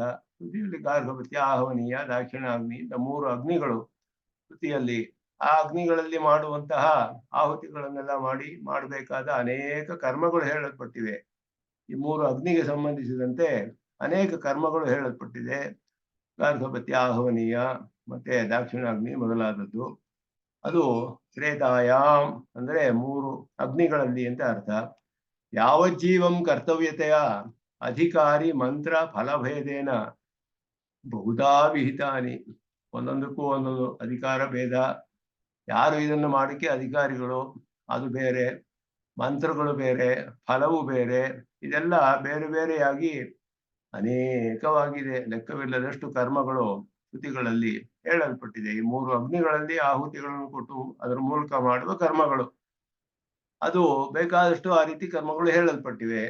ತಾನಿ ಆಚರಥ ನಿಯತಂ ಸತ್ಯಕಾಮಾಹ, ಆಚರಣೆ ಮಾಡಿ. ಸತ್ಯಕಾಮಾಹ ಅಂದ್ರೆ ಇಲ್ಲಿ ಹೇಳಿರೋದು ಪರಬ್ರಹ್ಮ ವಿಷಯಕವಾದ್ದರಿಂದ ಸ್ವತಃ ಸತ್ಯಂ ಪರಂ ಬ್ರಹ್ಮೈವ ಕಾಮಯಮಾನಾಹ. ಸತ್ಯಂ ಕಾಮಯಮಾನಾಹ ಸತ್ಯಕಾಮಾಹ, ಸತ್ಯವನ್ನೇ ಇಷ್ಟಪಡುವವರು. ಸತ್ಯ ಅಂತ ಹೇಳಿದ್ರೆ ಸತ್ಯಶಬ್ದಿತನಾದ ಪರಬ್ರಹ್ಮ, ಪರಬ್ರಹ್ಮನನ್ನೇ ಇಷ್ಟಪಡುವವರು. ತದೇತತ್ ಸತ್ಯಂ ಅಂತಾನೆ ಆರಂಭಿಸಿತು. ತದೇತತ್ ಸತ್ಯಂ, ಸತ್ಯಶಬ್ದಿತನಾದ ಪರಮಾತ್ಮನನ್ನೇ ಇಷ್ಟಪಡುವವರು ನೀವು ಅದನ್ನ ಆಚರಣೆ ಮಾಡಿ. ಹೇಗೆ ಆಚರಣೆ ಮಾಡಬೇಕು? ಇಲ್ಲಿ ಬರೀ ಆಚರಥ ಅಂತ ಶ್ರುತಿ ಹೇಳ್ತು. ಇವರು ಸತ್ಯಕಾಮರಾಗಿದ್ದರೆ ಸತ್ಯಶಬ್ದಿತನಾದ ಪರಮಾತ್ಮನೇ ಬೇಕು ಅಂತ ಇಷ್ಟಪಡುವವರು ಹೇಗೆ ಮಾಡ್ತಾರೆ ಅಂದ್ರೆ ಫಲಾಭಿಸಂಧಿರಹಿತಾಹ ಸಂತಹ ಆಚರಥ ಅಂತ ಅರ್ಥ. ತಾನಿ ಕರ್ಮಾಣಿ ಆಚರತ ಅನುತಿಷ್ಠತ ಅಂತ ಅರ್ಥ. ಫಲಾಭಿಸಂಧಿರಹಿತರಾಗಿ ಅದನ್ನ ಆಚರಣೆ ಮಾಡಿ. ಸತ್ಯಕಾಮರಾಗಿದ್ದರೆ, ಸತ್ಯಶಬ್ದಿತನಾದ ಪರಮಾತ್ಮನನ್ನು ಪಡ್ಕೊಳ್ಳೋಕೆ ಇಷ್ಟವಿದ್ದರೆ ಫಲಾಭಿಸಂಧಿರಹಿತರಾಗಿ ಅದನ್ನ ಮಾಡಿ ಅಂತ ಹೇಳಿದ್ರು. ಕರ್ಮಣ ಬ್ರಹ್ಮಪ್ರಾಪ್ತಿ ಹೇತುತ್ವ ಜ್ಞಾನದ್ವಾರ ಇತಿ ದ್ರಷ್ಟವ್ಯಂ. ಒಂದು ಸ್ಪಷ್ಟಪಡಿಸ್ತಾರೆ. ಬ್ರಹ್ಮನನ್ನು ಸತ್ಯಕಾಮರಾದವರು ಫಲಾಭಿಸಂಧಿರಹಿತವಾಗಿ ಕರ್ಮ ಮಾಡಿ ಅಂದ್ರೆ ಕರ್ಮದಿಂದಲೇ ಬ್ರಹ್ಮ ಬರೋದಿಲ್ಲ. ಆದರೆ ಅದನ್ನ ಕರ್ಮವನ್ನು ಮಾಡಿ ಅದರಿಂದ ಕೆಲವು ಪ್ರಾರಬ್ಧ ಕರ್ಮಗಳೆಲ್ಲ ಕಳೆಯುತ್ತೆ. ಮತ್ತೆ ನಮ್ಮ ಅದಕ್ಕೆ ಪ್ರತಿವಾಯಗಳು ಬರೋದಿಲ್ಲ. ಯಾವುದು ವಿಧಿ ಇದೆಯೋ ವೇದದಲ್ಲಿ ಅದನ್ನ ಮಾಡಬೇಕು. ನಿತ್ಯ ನೈತ್ಯ ಕರ್ಮಗಳು ವಿಹಿತವಾದ್ದರಿಂದ ಮಾಡಲೇಬೇಕು. ಮಾಡದೆ ಹೋದ್ರೆ ಪ್ರತ್ಯವಾಯ ಮನಃಶುದ್ಧಿ ಉಂಟಾಗುತ್ತೆ. ಅದಕ್ಕೆ ಬರುವ ಏನ್ ಪ್ರತಿಬಂಧಕಗಳೆಲ್ಲ ನಾಶವಾಗುತ್ತೆ. ಇದೆಲ್ಲ ಆಗಿ ಜ್ಞಾನ ಉಂಟಾಗಿ ಜ್ಞಾನದಿಂದ ಬ್ರಹ್ಮಪ್ರಾಪ್ತಿ. ಜ್ಞಾನ ಮಾಡುವಾಗಲೂ ನಿತ್ಯ ನೈಮಿತ್ಯ ಕರ್ಮಗಳು ಅಂಗವಾಗಿ ಮಾಡಲೇಬೇಕು ಅದರಲ್ಲಿ. ಅದರಿಂದ ಕರ್ಮವೇ ಸಾಧನವಲ್ಲ, ಕರ್ಮವು ಪರಂಪರೆಯಾಗಿ ಸಾಧನ. ಅದಕ್ಕೆ ಜ್ಞಾನ ದ್ವಾರ, ಜ್ಞಾನದ ಮೂಲಕ ಸಾಧನವಾಗುತ್ತೆ ಬ್ರಹ್ಮಪ್ರಾಪ್ತಿಗೆ. ಕರ್ಮಣಾಂ ಬ್ರಹ್ಮಪ್ರಾಪ್ತಿ ಹೇತುತ್ವಂ, ಬ್ರಹ್ಮಪ್ರಾಪ್ತಿಗೆ ಕಾರಣವಾಗುವುದು ಕರ್ಮ ಹೇಗೆ ಅಂದ್ರೆ ಜ್ಞಾನ ದ್ವಾರ, ಜ್ಞಾನದ ಮೂಲಕ ಅದನ್ನು ತಿಳಿಬೇಕು. ಯೇಷವಃ ಪಂಥಾಹ, ಇದುವೇ ನಿಮಗೆ ಮಾರ್ಗ. ಸುಕೃತಸ್ಯ ಲೋಕೆ, ಸುಕೃತಸ್ಯ ಸ್ವನುಷ್ಠಿತಸ್ಯ ಬ್ರಹ್ಮಜ್ಞಾನಸ್ಯ ಲೋಕೆ ಫಲೆ ಮೋಕ್ಷೆ ಸಾಧ್ಯೆ ಯೇಷಃ ವಃ ಪಂಥಾಹ ಇತ್ಯರ್ಥಃ. ಸುಕೃತಸ್ಯ ಲೋಕೆ ಅಂತ ಹೇಳಿದ್ರೆ ಫಲದಲ್ಲಿ ಅಂತ ಹೇಳ್ಬಿಟ್ಟು ಬ್ರಹ್ಮಜ್ಞಾನವನ್ನು ಪಡೆಯೋದಕ್ಕೆ ನಿಮಗೆ ಇದು ಮಾರ್ಗ ಅಂತ ಹೇಳಿದೆ. ಚೆನ್ನಾಗಿ ಅನುಷ್ಠಾನ ಮಾಡಿದಂತಹ ಇದು ಬ್ರಹ್ಮಜ್ಞಾನ ರೂಪವಾದ ಫಲವನ್ನು ಪಡೆಯೋದಕ್ಕೆ ಇದು ಮಾರ್ಗ, ಇದು ಸರಿಯಾದ ಮಾರ್ಗ. ಫಲಾಭಿಸಂಧಿರಹಿತವಾಗಿ ಕರ್ಮಗಳನ್ನು ಮಾಡಿ, ಆ ಕರ್ಮಗಳು ವೇದಗಳಲ್ಲಿ ಬೇಕಾದಷ್ಟು ಹೇಳಲ್ಪಟ್ಟಿದೆ. 3 ಅಗ್ನಿಗಳಲ್ಲಿ ಆಹುತಿ ಎಲ್ಲ ಕೊಟ್ಟು ಮಾಡುವಂತಹ ಬೇಕಾದ ಕರ್ಮಗಳು, ಅದನ್ನೆಲ್ಲ ಋಷಿಗಳು ಸಾಕ್ಷಾತ್ಕಾರ ಮಾಡಿಕೊಂಡು ಅದನ್ನ ಪ್ರವರ್ತಿಸಿದ್ದಾರೆ ವೇದಗಳಲ್ಲಿ. ಅದನ್ನ ಅನುಷ್ಠಾನ ಮಾಡಬೇಕಾದ್ದು ಫಲಾಭಿಸಂಧಿರಹಿತವಾಗಿ ಮಾಡಿ ಅನ್ನೋದು ಇಲ್ಲಿ ತಿಳಿಸುತ್ತೆ. ಅದರಿಂದ ಇಲ್ಲಿ ಬ್ರಹ್ಮವಿದ್ಯೆಗೆ ಅಂಗವಾದದ್ದು ಮೊದಲು ಇಲ್ಲಿ ಹೇಳ್ತಾ ಇದೆ ಈ ಉಪನಿಷತ್ತು, ಈ ಖಂಡದಲ್ಲಿ. ಅದು ಹೇಳಿ ಮುಂದೆ ಈ ಕರ್ಮವೇ ಪ್ರಧಾನವಲ್ಲ ಅಂತ ಹೇಳಿ ಅದನ್ನು ಕೂಡ ಮುಂದೆ ಬರುತ್ತೆ ಮಂತ್ರ. ಏವಂ ಬ್ರಹ್ಮವಿದ್ಯಾ ಅಂಗತೆಯ ಫಲಾಭಿಸಂಧಿರಹಿತ ಕರ್ಮಾನುಷ್ಠಾನಂ ವಿಧಾಯ, ಫಲಾಭಿಸಂಧಿರಹಿತವಾದ ಕರ್ಮವನ್ನು ಹೀಗೆ ವಿಧಿಸಿ ಬ್ರಹ್ಮವಿದ್ಯೆಗೆ ಅಂಗವಾಗಿ, ಫಲಾಭಿಸಂಧಿ ಪೂರ್ವಕಸ್ಯ ತು ಕರ್ಮಣಃ ಅಯಥಾವದನುಷ್ಠಿತಸ್ಯ ಚ ನ ಪ್ರತಿಪದೋಕ್ತ ಫಲ ಜನಕಂ ಅಂತ ಹೇಳ್ಬಿಟ್ಟು ಅದಕ್ಕೆ ಫಲ ಸಿಗೋದಿಲ್ಲ ಅನ್ನೋದನ್ನ ತಿಳಿಸುತ್ತೆ. ಅದಕ್ಕೆ ಪ್ರತಿಪದೋಕ್ತ ಫಲಜನಕತ್ವ ಅನ್ನೋದು ಪ್ರತ್ಯುತ ಪ್ರತ್ಯವಾಯಜನಕತ್ವಮೇವ ಯಥಾವದನುಷ್ಠಿತಸ್ಯಾಪಿ ತಸ್ಯ ಸತ್ಯಲೋಕ ಪರ್ಯಂತ ಫಲಕತ್ವಮೇವ ಇತ್ಯಾಹ. ಇದಕ್ಕೆ ಇಲ್ಲಿ ಮುಖ್ಯವಾಗಿ ಕರ್ಮದ ವಿಷಯದಲ್ಲಿ ಮೊದಲು ಕರ್ಮಗಳನ್ನೆಲ್ಲ ಮಾಡಿ ಅಂತ ಹೇಳ್ಬಿಟ್ಟು ಫಲಾಭಿಸಂಧಿರಹಿತವಾಗಿ ಮಾಡಿ ಕರ್ಮಗಳನ್ನು ಮಾಡಿ ಅಂತ ಹೇಳಿ ಇದು ಬ್ರಹ್ಮವಿದ್ಯೆಗೆ ಅಂಗ ಅನ್ನೋದನ್ನು ತಿಳಿಸಿ, ಈ ರೀತಿ ಬ್ರಹ್ಮವಿದ್ಯೆಗೆ ಅಂಗವಾದ ಕರ್ಮ ಫಲಾಭಿಸಂಧಿರಹಿತವಾಗಿ ಮಾಡಬೇಕು ಅಂತ ವಿಧಿಸಿಬಿಟ್ಟು, ಇಲ್ಲಿ ಸ್ಪಷ್ಟವಾಗಿ ಅದು ಹೇಳದೆ ಹೋದ್ರು ಸತ್ಯಕಾಮಹ ಮೊದಲಾದ ಶಬ್ದಗಳಿಂದ ಅದು ಅರ್ಥದಿಂದ ನಮಗೆ ಫಲಿಸುತ್ತೆ, ನಮ್ಗೆ ತಿಳಿಯುತ್ತೆ ಅದು. ಯಾಕೆಂದ್ರೆ ಬೇರೆ ಸರ್ವಶಾಖಾ ಪ್ರತ್ಯಯ ನೋಡಿದ್ರೆ, ಬೇರೆ ಎಲ್ಲ ಕಡೆಯೂ ಬೇರೆ ಉಪನಿಷತ್ತುಗಳಲ್ಲಿ ಹೇಳಿರೋದೆಲ್ಲ ನೋಡಿದ್ರೆ ಫಲಾಭಿಸಂಧಿರಹಿತವಾಗಿ ಮಾಡಿದ್ರೇನೆ ಅದು ಪ್ರಯೋಜನವಾಗುತ್ತೆ ಅನ್ನೋದು ಹೇಳಲ್ಪಟ್ಟಿದೆ. ಅದರಿಂದ ಅದು ಅಂಡರ್ಸ್ಟುಡ್, ಇಲ್ಲಿ ಸ್ಪಷ್ಟವಾಗಿ ಹೇಳಬೇಕಾಗಿಲ್ಲ. ಸತ್ಯಕಾಮಃ ನಿಯತಂ ಆಚರಥ ನಿಯತಂ ಕುರು ಕರ್ಮಧ್ವಂ ಅಂತ ಗೀತೆಯಲ್ಲಿಯೂ ಅದೇ ಹೇಳಲ್ಪಟ್ಟಿದೆ. ಕರ್ಮಜ್ಯಾಯೋ ಹಿ ಅಕರ್ಮಣಃ ಅಂತ ಹೇಳ್ಬಿಟ್ಟು ನಿಯತಂ ಕುರು ಕರ್ಮತ್ವಂ ಅಂತ ಹೇಳಿ, ಹಾಗೆ ಫಲ ನಿಯತವಾಗಿ ಮಾಡೋದು, ಫಲಾಭಿಸಂಧಿ ರಹಿತವಾಗಿ ಅಂತ ಅರ್ಥ. ಆ ರೀತಿ ಒಂದು ವಿಧಿಸಿಬಿಟ್ಟು ಫಲಾಭಿಸಂಧಿ ಪೂರ್ವಕಸ್ತು ಕರ್ಮಣಃ, ಫಲದ ಆಶೆಯಿಂದ ಮಾಡಿದ್ರೆ ಏನಾಗುತ್ತೆ, ಅಥವಾ ಅಯಥಾವತ್ ಅನುಷ್ಠಿತಸ್ಯ, ಯಥಾವತ್ ಅನುಷ್ಠಾನ ಅಂತ ಹೇಳಿದ್ರೆ ಅದನ್ನ ಬ್ರಹ್ಮಜ್ಞಾನವಿಲ್ಲದೆ ಅಂತ ಒಂದು ಅರ್ಥ, ಅಶಾಸ್ತ್ರೀಯವಾಗಿ ಅಂತ ಅರ್ಥ. ಶಾಸ್ತ್ರೀಯವಲ್ಲದ ಮಾರ್ಗದಲ್ಲಿ, ಶಾಸ್ತ್ರದಲ್ಲಿ ವಿಹಿತವಾಗಿದೆ ಇರೋದನ್ನ ಮಾಡಿದ್ರೆ, ಅವರವರ ವರ್ಣಾಶ್ರಮ ಧರ್ಮಕ್ಕೆ ಯಾವುದು ವಿಹಿತವಾಗಿದೆಯೋ ಅದನ್ನೇ ಎಲ್ಲರೂ ಮಾಡಬೇಕಾದ್ದು. ವಿಹಿತವಾಗದ್ದು ಕೂಡ ವೇದದಲ್ಲಿ ಇದೆ, ಎಲ್ಲರಿಗೂ ಕರ್ಮಗಳಿದೆ. ಅದರಲ್ಲಿ ನಾವು ನಮ್ಮ ವರ್ಣಾಶ್ರಮ ಧರ್ಮಕ್ಕೆ ಯಾವ್ದು ಹೇಳಿದೆಯೋ ಅದನ್ನು ಮಾತ್ರ ತೆಗೆದುಕೊಳ್ಬೇಕಾದ್ದು. ಅದು ವೇದದಲ್ಲಿ ಹೇಳಿದೆ ಅಂದ್ಬಿಟ್ಟು ಅದು ನಮಗೆ ವರ್ಣಾಶ್ರಮಗಳಿಗೆ ವಿಹಿತವಲ್ಲದ ಕರ್ಮಗಳನ್ನ ಮಾಡಬಾರ್ದು. ಮಾಡಿದ್ರೆ ಅದರಲ್ಲಿ ದೋಷ ಬರುತ್ತೆ. ಅದರಿಂದ ಹಾಗಾದ್ರೆ ಏನಾಗುತ್ತೆ ಅಂದ್ರೆ, ಒಂದು ಫಲಾಭಿಸಂಧಿ ಪೂರ್ವಕವಾಗಿ ಮಾಡೋದು, ಎರಡನೆಯದು ಅಯಥಾವತ್ ಅನುಷ್ಠಾನ, ಯಥಾವತ್ ಅಲ್ಲಿ ಹೇಳಿದಾಗೆ ಮಾಡದೇ ಇರೋದು. ಅದರಿಂದ ನ ಪ್ರತಿಪದೋಕ್ತ ಫಲಜನಕತ್ವ, ಅದರಲ್ಲೆಲ್ಲ ಒಂದೊಂದರಲ್ಲೂ ಹೇಳಿರುವಂತಹ ಫಲಜನಕತ್ವ ಉಂಟಾಗುವುದಿಲ್ಲ, ಫಲ ಬರೋದಿಲ್ಲ ಅವ್ರಿಗೆ. ಅದಕ್ಕೆ ವಿರುದ್ಧವಾಗಿ ಪ್ರತ್ಯವಾಯಜನಕತ್ವಮೇವ, ಪರಮಾತ್ಮನ ಕೋಪಕ್ಕೆ ಒಳಗಾಡ್ತಾರೆ, ಶಿಕ್ಷೆಯೇ ಬರುತ್ತೆ ಅವರಿಗೆ. ಯಥಾವದನುಷ್ಠಿತಸ್ಯಾಪಿ ತಸ್ಯ ಸತ್ಯಲೋಕ ಪರ್ಯಂತ ಫಲಕತ್ವಮೇವ. ಯಥಾವತ್ ಅಂತ ಹೇಳಿದ್ರೆ ಅದು ಹೇಗೆ ಹೇಳಿದೆಯೋ ಹಾಗೆಯೇ ಬ್ರಹ್ಮಜ್ಞಾನ ರಹಿತವಾಗಿ ಅಂತ ಅರ್ಥ. ಹಾಗೆ ಅನುಷ್ಠಾನ ಮಾಡಿದ್ರೆ ಫಲಾಭಿಸಂಧಿ ಪೂರ್ವಕವಾಗಿ, ಅದೆಲ್ಲ ಇಲ್ಲಿ ಮೊದಲೇ ಹೇಳ್ಬಿಟ್ರು. ಫಲಾಭಿಸಂಧಿ ಪೂರ್ವಕಸ್ಯತು ಕರ್ಮಣಃ, ಫಲಾಭಿಸಂಧಿ ಪೂರ್ವಕವಾಗಿ ಅಯಥಾವತ್ತು ಅಥವಾ ಯಥಾವತ್ತು ಎರಡು ರೀತಿಯಲ್ಲಿ ಅನುಷ್ಠಾನ ಮಾಡಬಾರ್ದು. ಅಯಥಾವತ್ತು ಮಾಡಿದ್ರೆ ಪ್ರತ್ಯವಾಯ, ಯಥಾವತ್ತು ಮಾಡಿದ್ರು ಫಲಸಂಧಿ ಪೂರ್ವಕವಾಗಿ ಮಾಡಿದ್ರೆ ಸತ್ಯಲೋಕ ಪರ್ಯಂತವಾದ ಫಲಗಳು ಅಷ್ಟೇ. ಬ್ರಹ್ಮನ 14 ಲೋಕಗಳಲ್ಲಿ ಇದು ಚತುರ್ವಿಧ ಲೋಕಗಳು ಇದೆಯಲ್ಲ ಇಲ್ಲಿ, ಅದರಲ್ಲಿ ಇಲ್ಲ, ಇದರಲ್ಲಿ ಸತ್ಯಲೋಕ ಪರ್ಯಂತ ಫಲಕತ್ವಮೇವ ಪರ ಚತುರ್ಮುಖ ಬ್ರಹ್ಮನ ಲೋಕ ಸತ್ಯಲೋಕ, ಅಲ್ಲಿಯವರೆಗೂ ಹೋಗುವಷ್ಟಿಗೆ ಅದೇ ಮ್ಯಾಕ್ಸಿಮಮ್, ಅದಕ್ಕಿಂತ ಹೆಚ್ಚಾದ ಫಲ ಸಿಗೋದಿಲ್ಲ ಈ ಪ್ರಕೃತಿ ಮಂಡಲದಲ್ಲಿ. ಫಲಾಭಿಸಂಧಿ ಪೂರ್ವಕ ಮಾಡಿದ ಕರ್ಮಗಳಿಗೆ ಅಷ್ಟೇ ಲಿಮಿಟ್. ಪ್ರಕೃತಿ ಮಂಡಲದಲ್ಲಿಯೇ ಇರ್ತಾರೆ, ಈ ಚತುರ್ದಶ ಭುವನಗಳಲ್ಲಿ ಯಾವುದೋ ಒಂದ್ ಕಡೆ ಇರ್ತಾರೆ. ಸರಿಯಾಗಿ ಮಾಡದೆ ಹೋದ್ರೆ ಕೆಳಗಿನ 7 ಲೋಕ ಹೋಗ್ತಾರೆ, ಸರಿಯಾಗಿ ಫಲಾಭಿಸಂಧಿ ಪೂರ್ವಕವಾಗಿ ಮಾಡಿದ್ರೆ ಮೇಲಿನ 7 ಲೋಕಗಳಲ್ಲಿ ಯಾವ್ದೆಲ್ಲ ಹೋಗ್ತಾರೆ. ಸತ್ಯಲೋಕ ಅನ್ನೋದು ಅದುವೇ ಎಲ್ಲದಕ್ಕಿಂತ ಮೇಲೆ ಚತುರ್ಮುಖ ಬ್ರಹ್ಮನ ಲೋಕ, ಅಲ್ಲಿವರೆಗೂ ಅಷ್ಟೇ ಫಲ ಅದರಲ್ಲಿ ಎಂದ್ರು.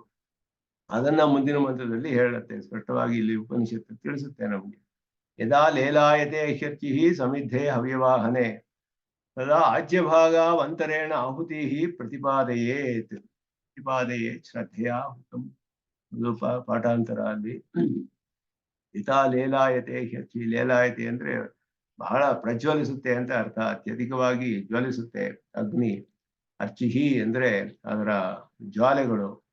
ಸಮಿದ್ಧೆ ಹವ್ಯವಾಹನೆ ಇಂಧನಾದಿಭಿ ದೀಪಿತೆ ಅಗ್ನೌ, ಇಂಧನಗಳನ್ನೆಲ್ಲ ಹಾಕಿ ಚೆನ್ನಾಗಿ ಅದನ್ನ ಜ್ವಲಿಸಿರೋ ಹಾಗೆ ಮಾಡಿದ್ರೆ ಅಗ್ನಿಯಲ್ಲಿ, ಅದರಲ್ಲಿ ಯಸ್ಮಿನ್ ಕಾಲೇ ಜ್ವಾಲಾ ಚಲತಿ, ಅದು ಯದಾ ಅಂತ ಹೇಳಿದೆ, ಜ್ವಾಲೆಗಳು ಬಂದಾಗ ಅದರಲ್ಲಿ ಆಗ ಆಹುತಿಗಳನ್ನ ಕೊಡ್ತೀವಿ ನಾವು. ಆಗ ತದಾ ಆಜ್ಯಭಾಗಾವಂತರೇಣ ಆಹುತಿ ಪ್ರತಿಪಾದಯೇತ್.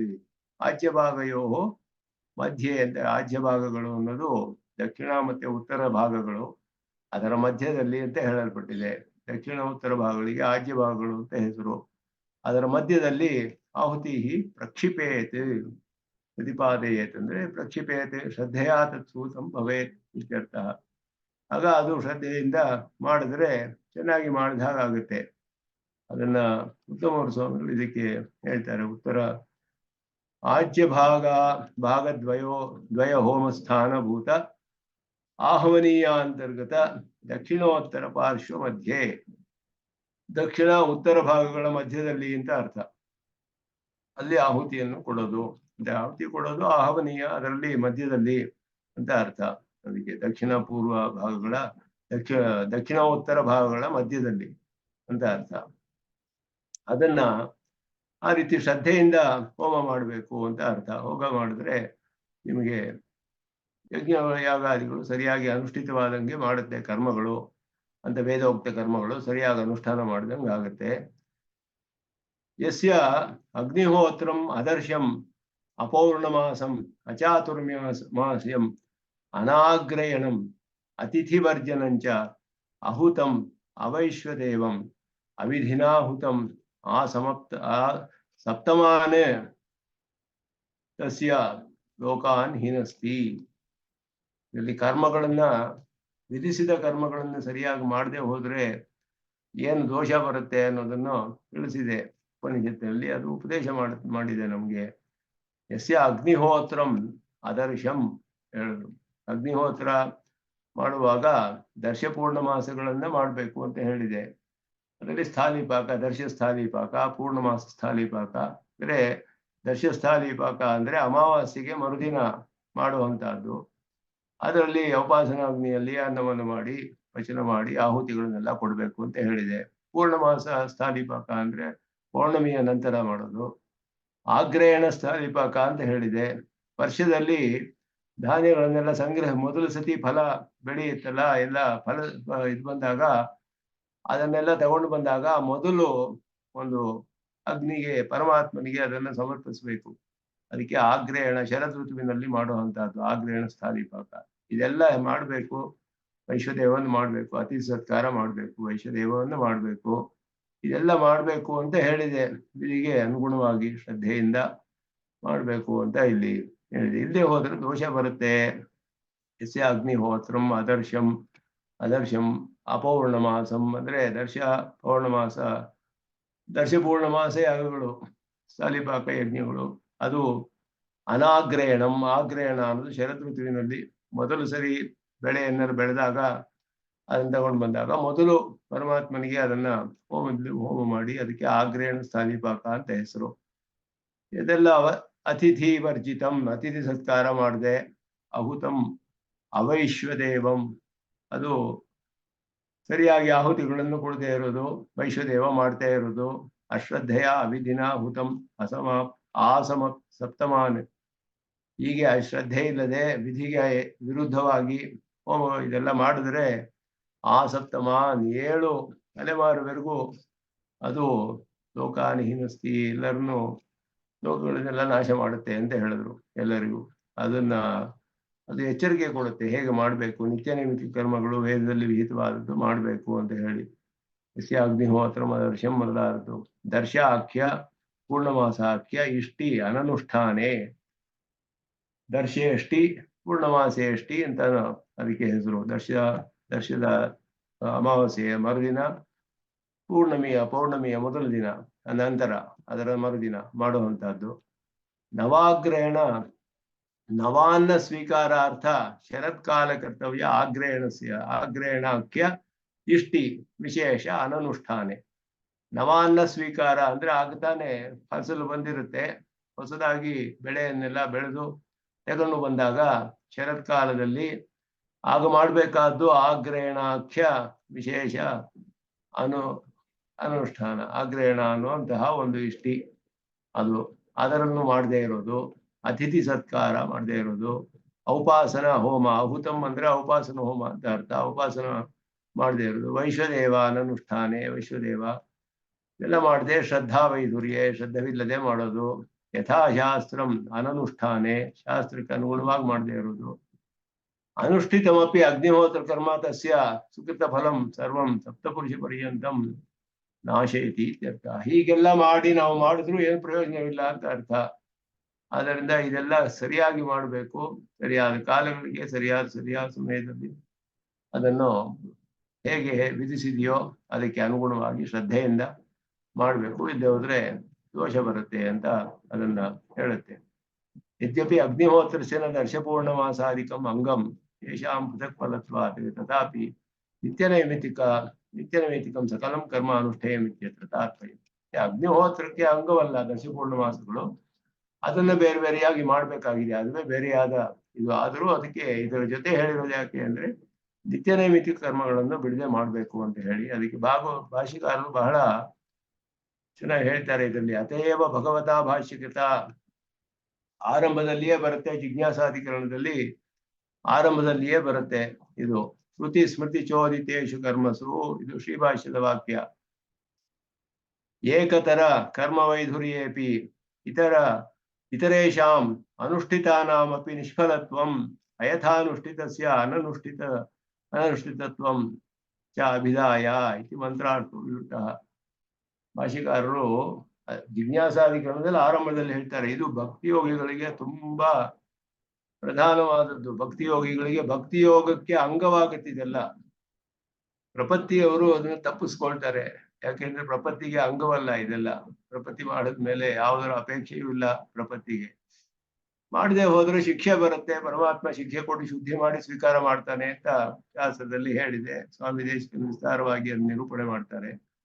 ಆದ್ರೆ ಭಕ್ತಿಯೋಗಿಗಳಿಗೆ ನಿತ್ಯ ನೈಮಿತ್ಯ ಕರ್ಮಗಳೆಲ್ಲ ಅಂಗ.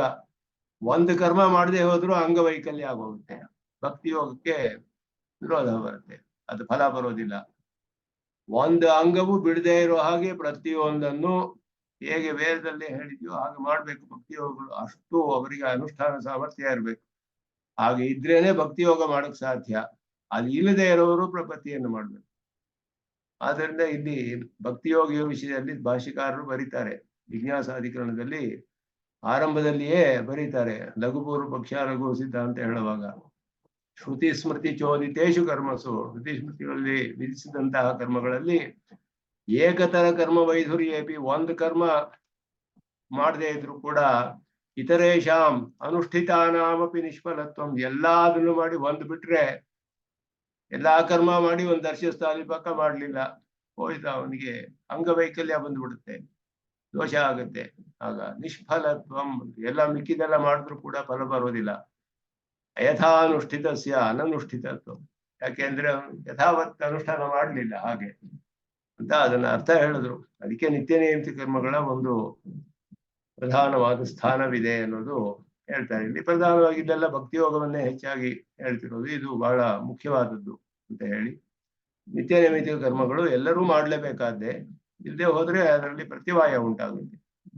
ಭಕ್ತಿಯೋಗಿಗಂತೂ ಅದು ಭಕ್ತಿಯೋಗಕ್ಕೆ ಅಂಗವಾಗಿಬಿಡೋದ್ರಿಂದ ಇನ್ನೂ ಅವರಿಗೆ ಬಿಟ್ರೆ ಪ್ರಧಾನವಾದ ಉಪಾಯಕ್ಕೆ ವಿರೋಧ ಬರುತ್ತೆ, ಫಲ ಬರೋದಿಲ್ಲ.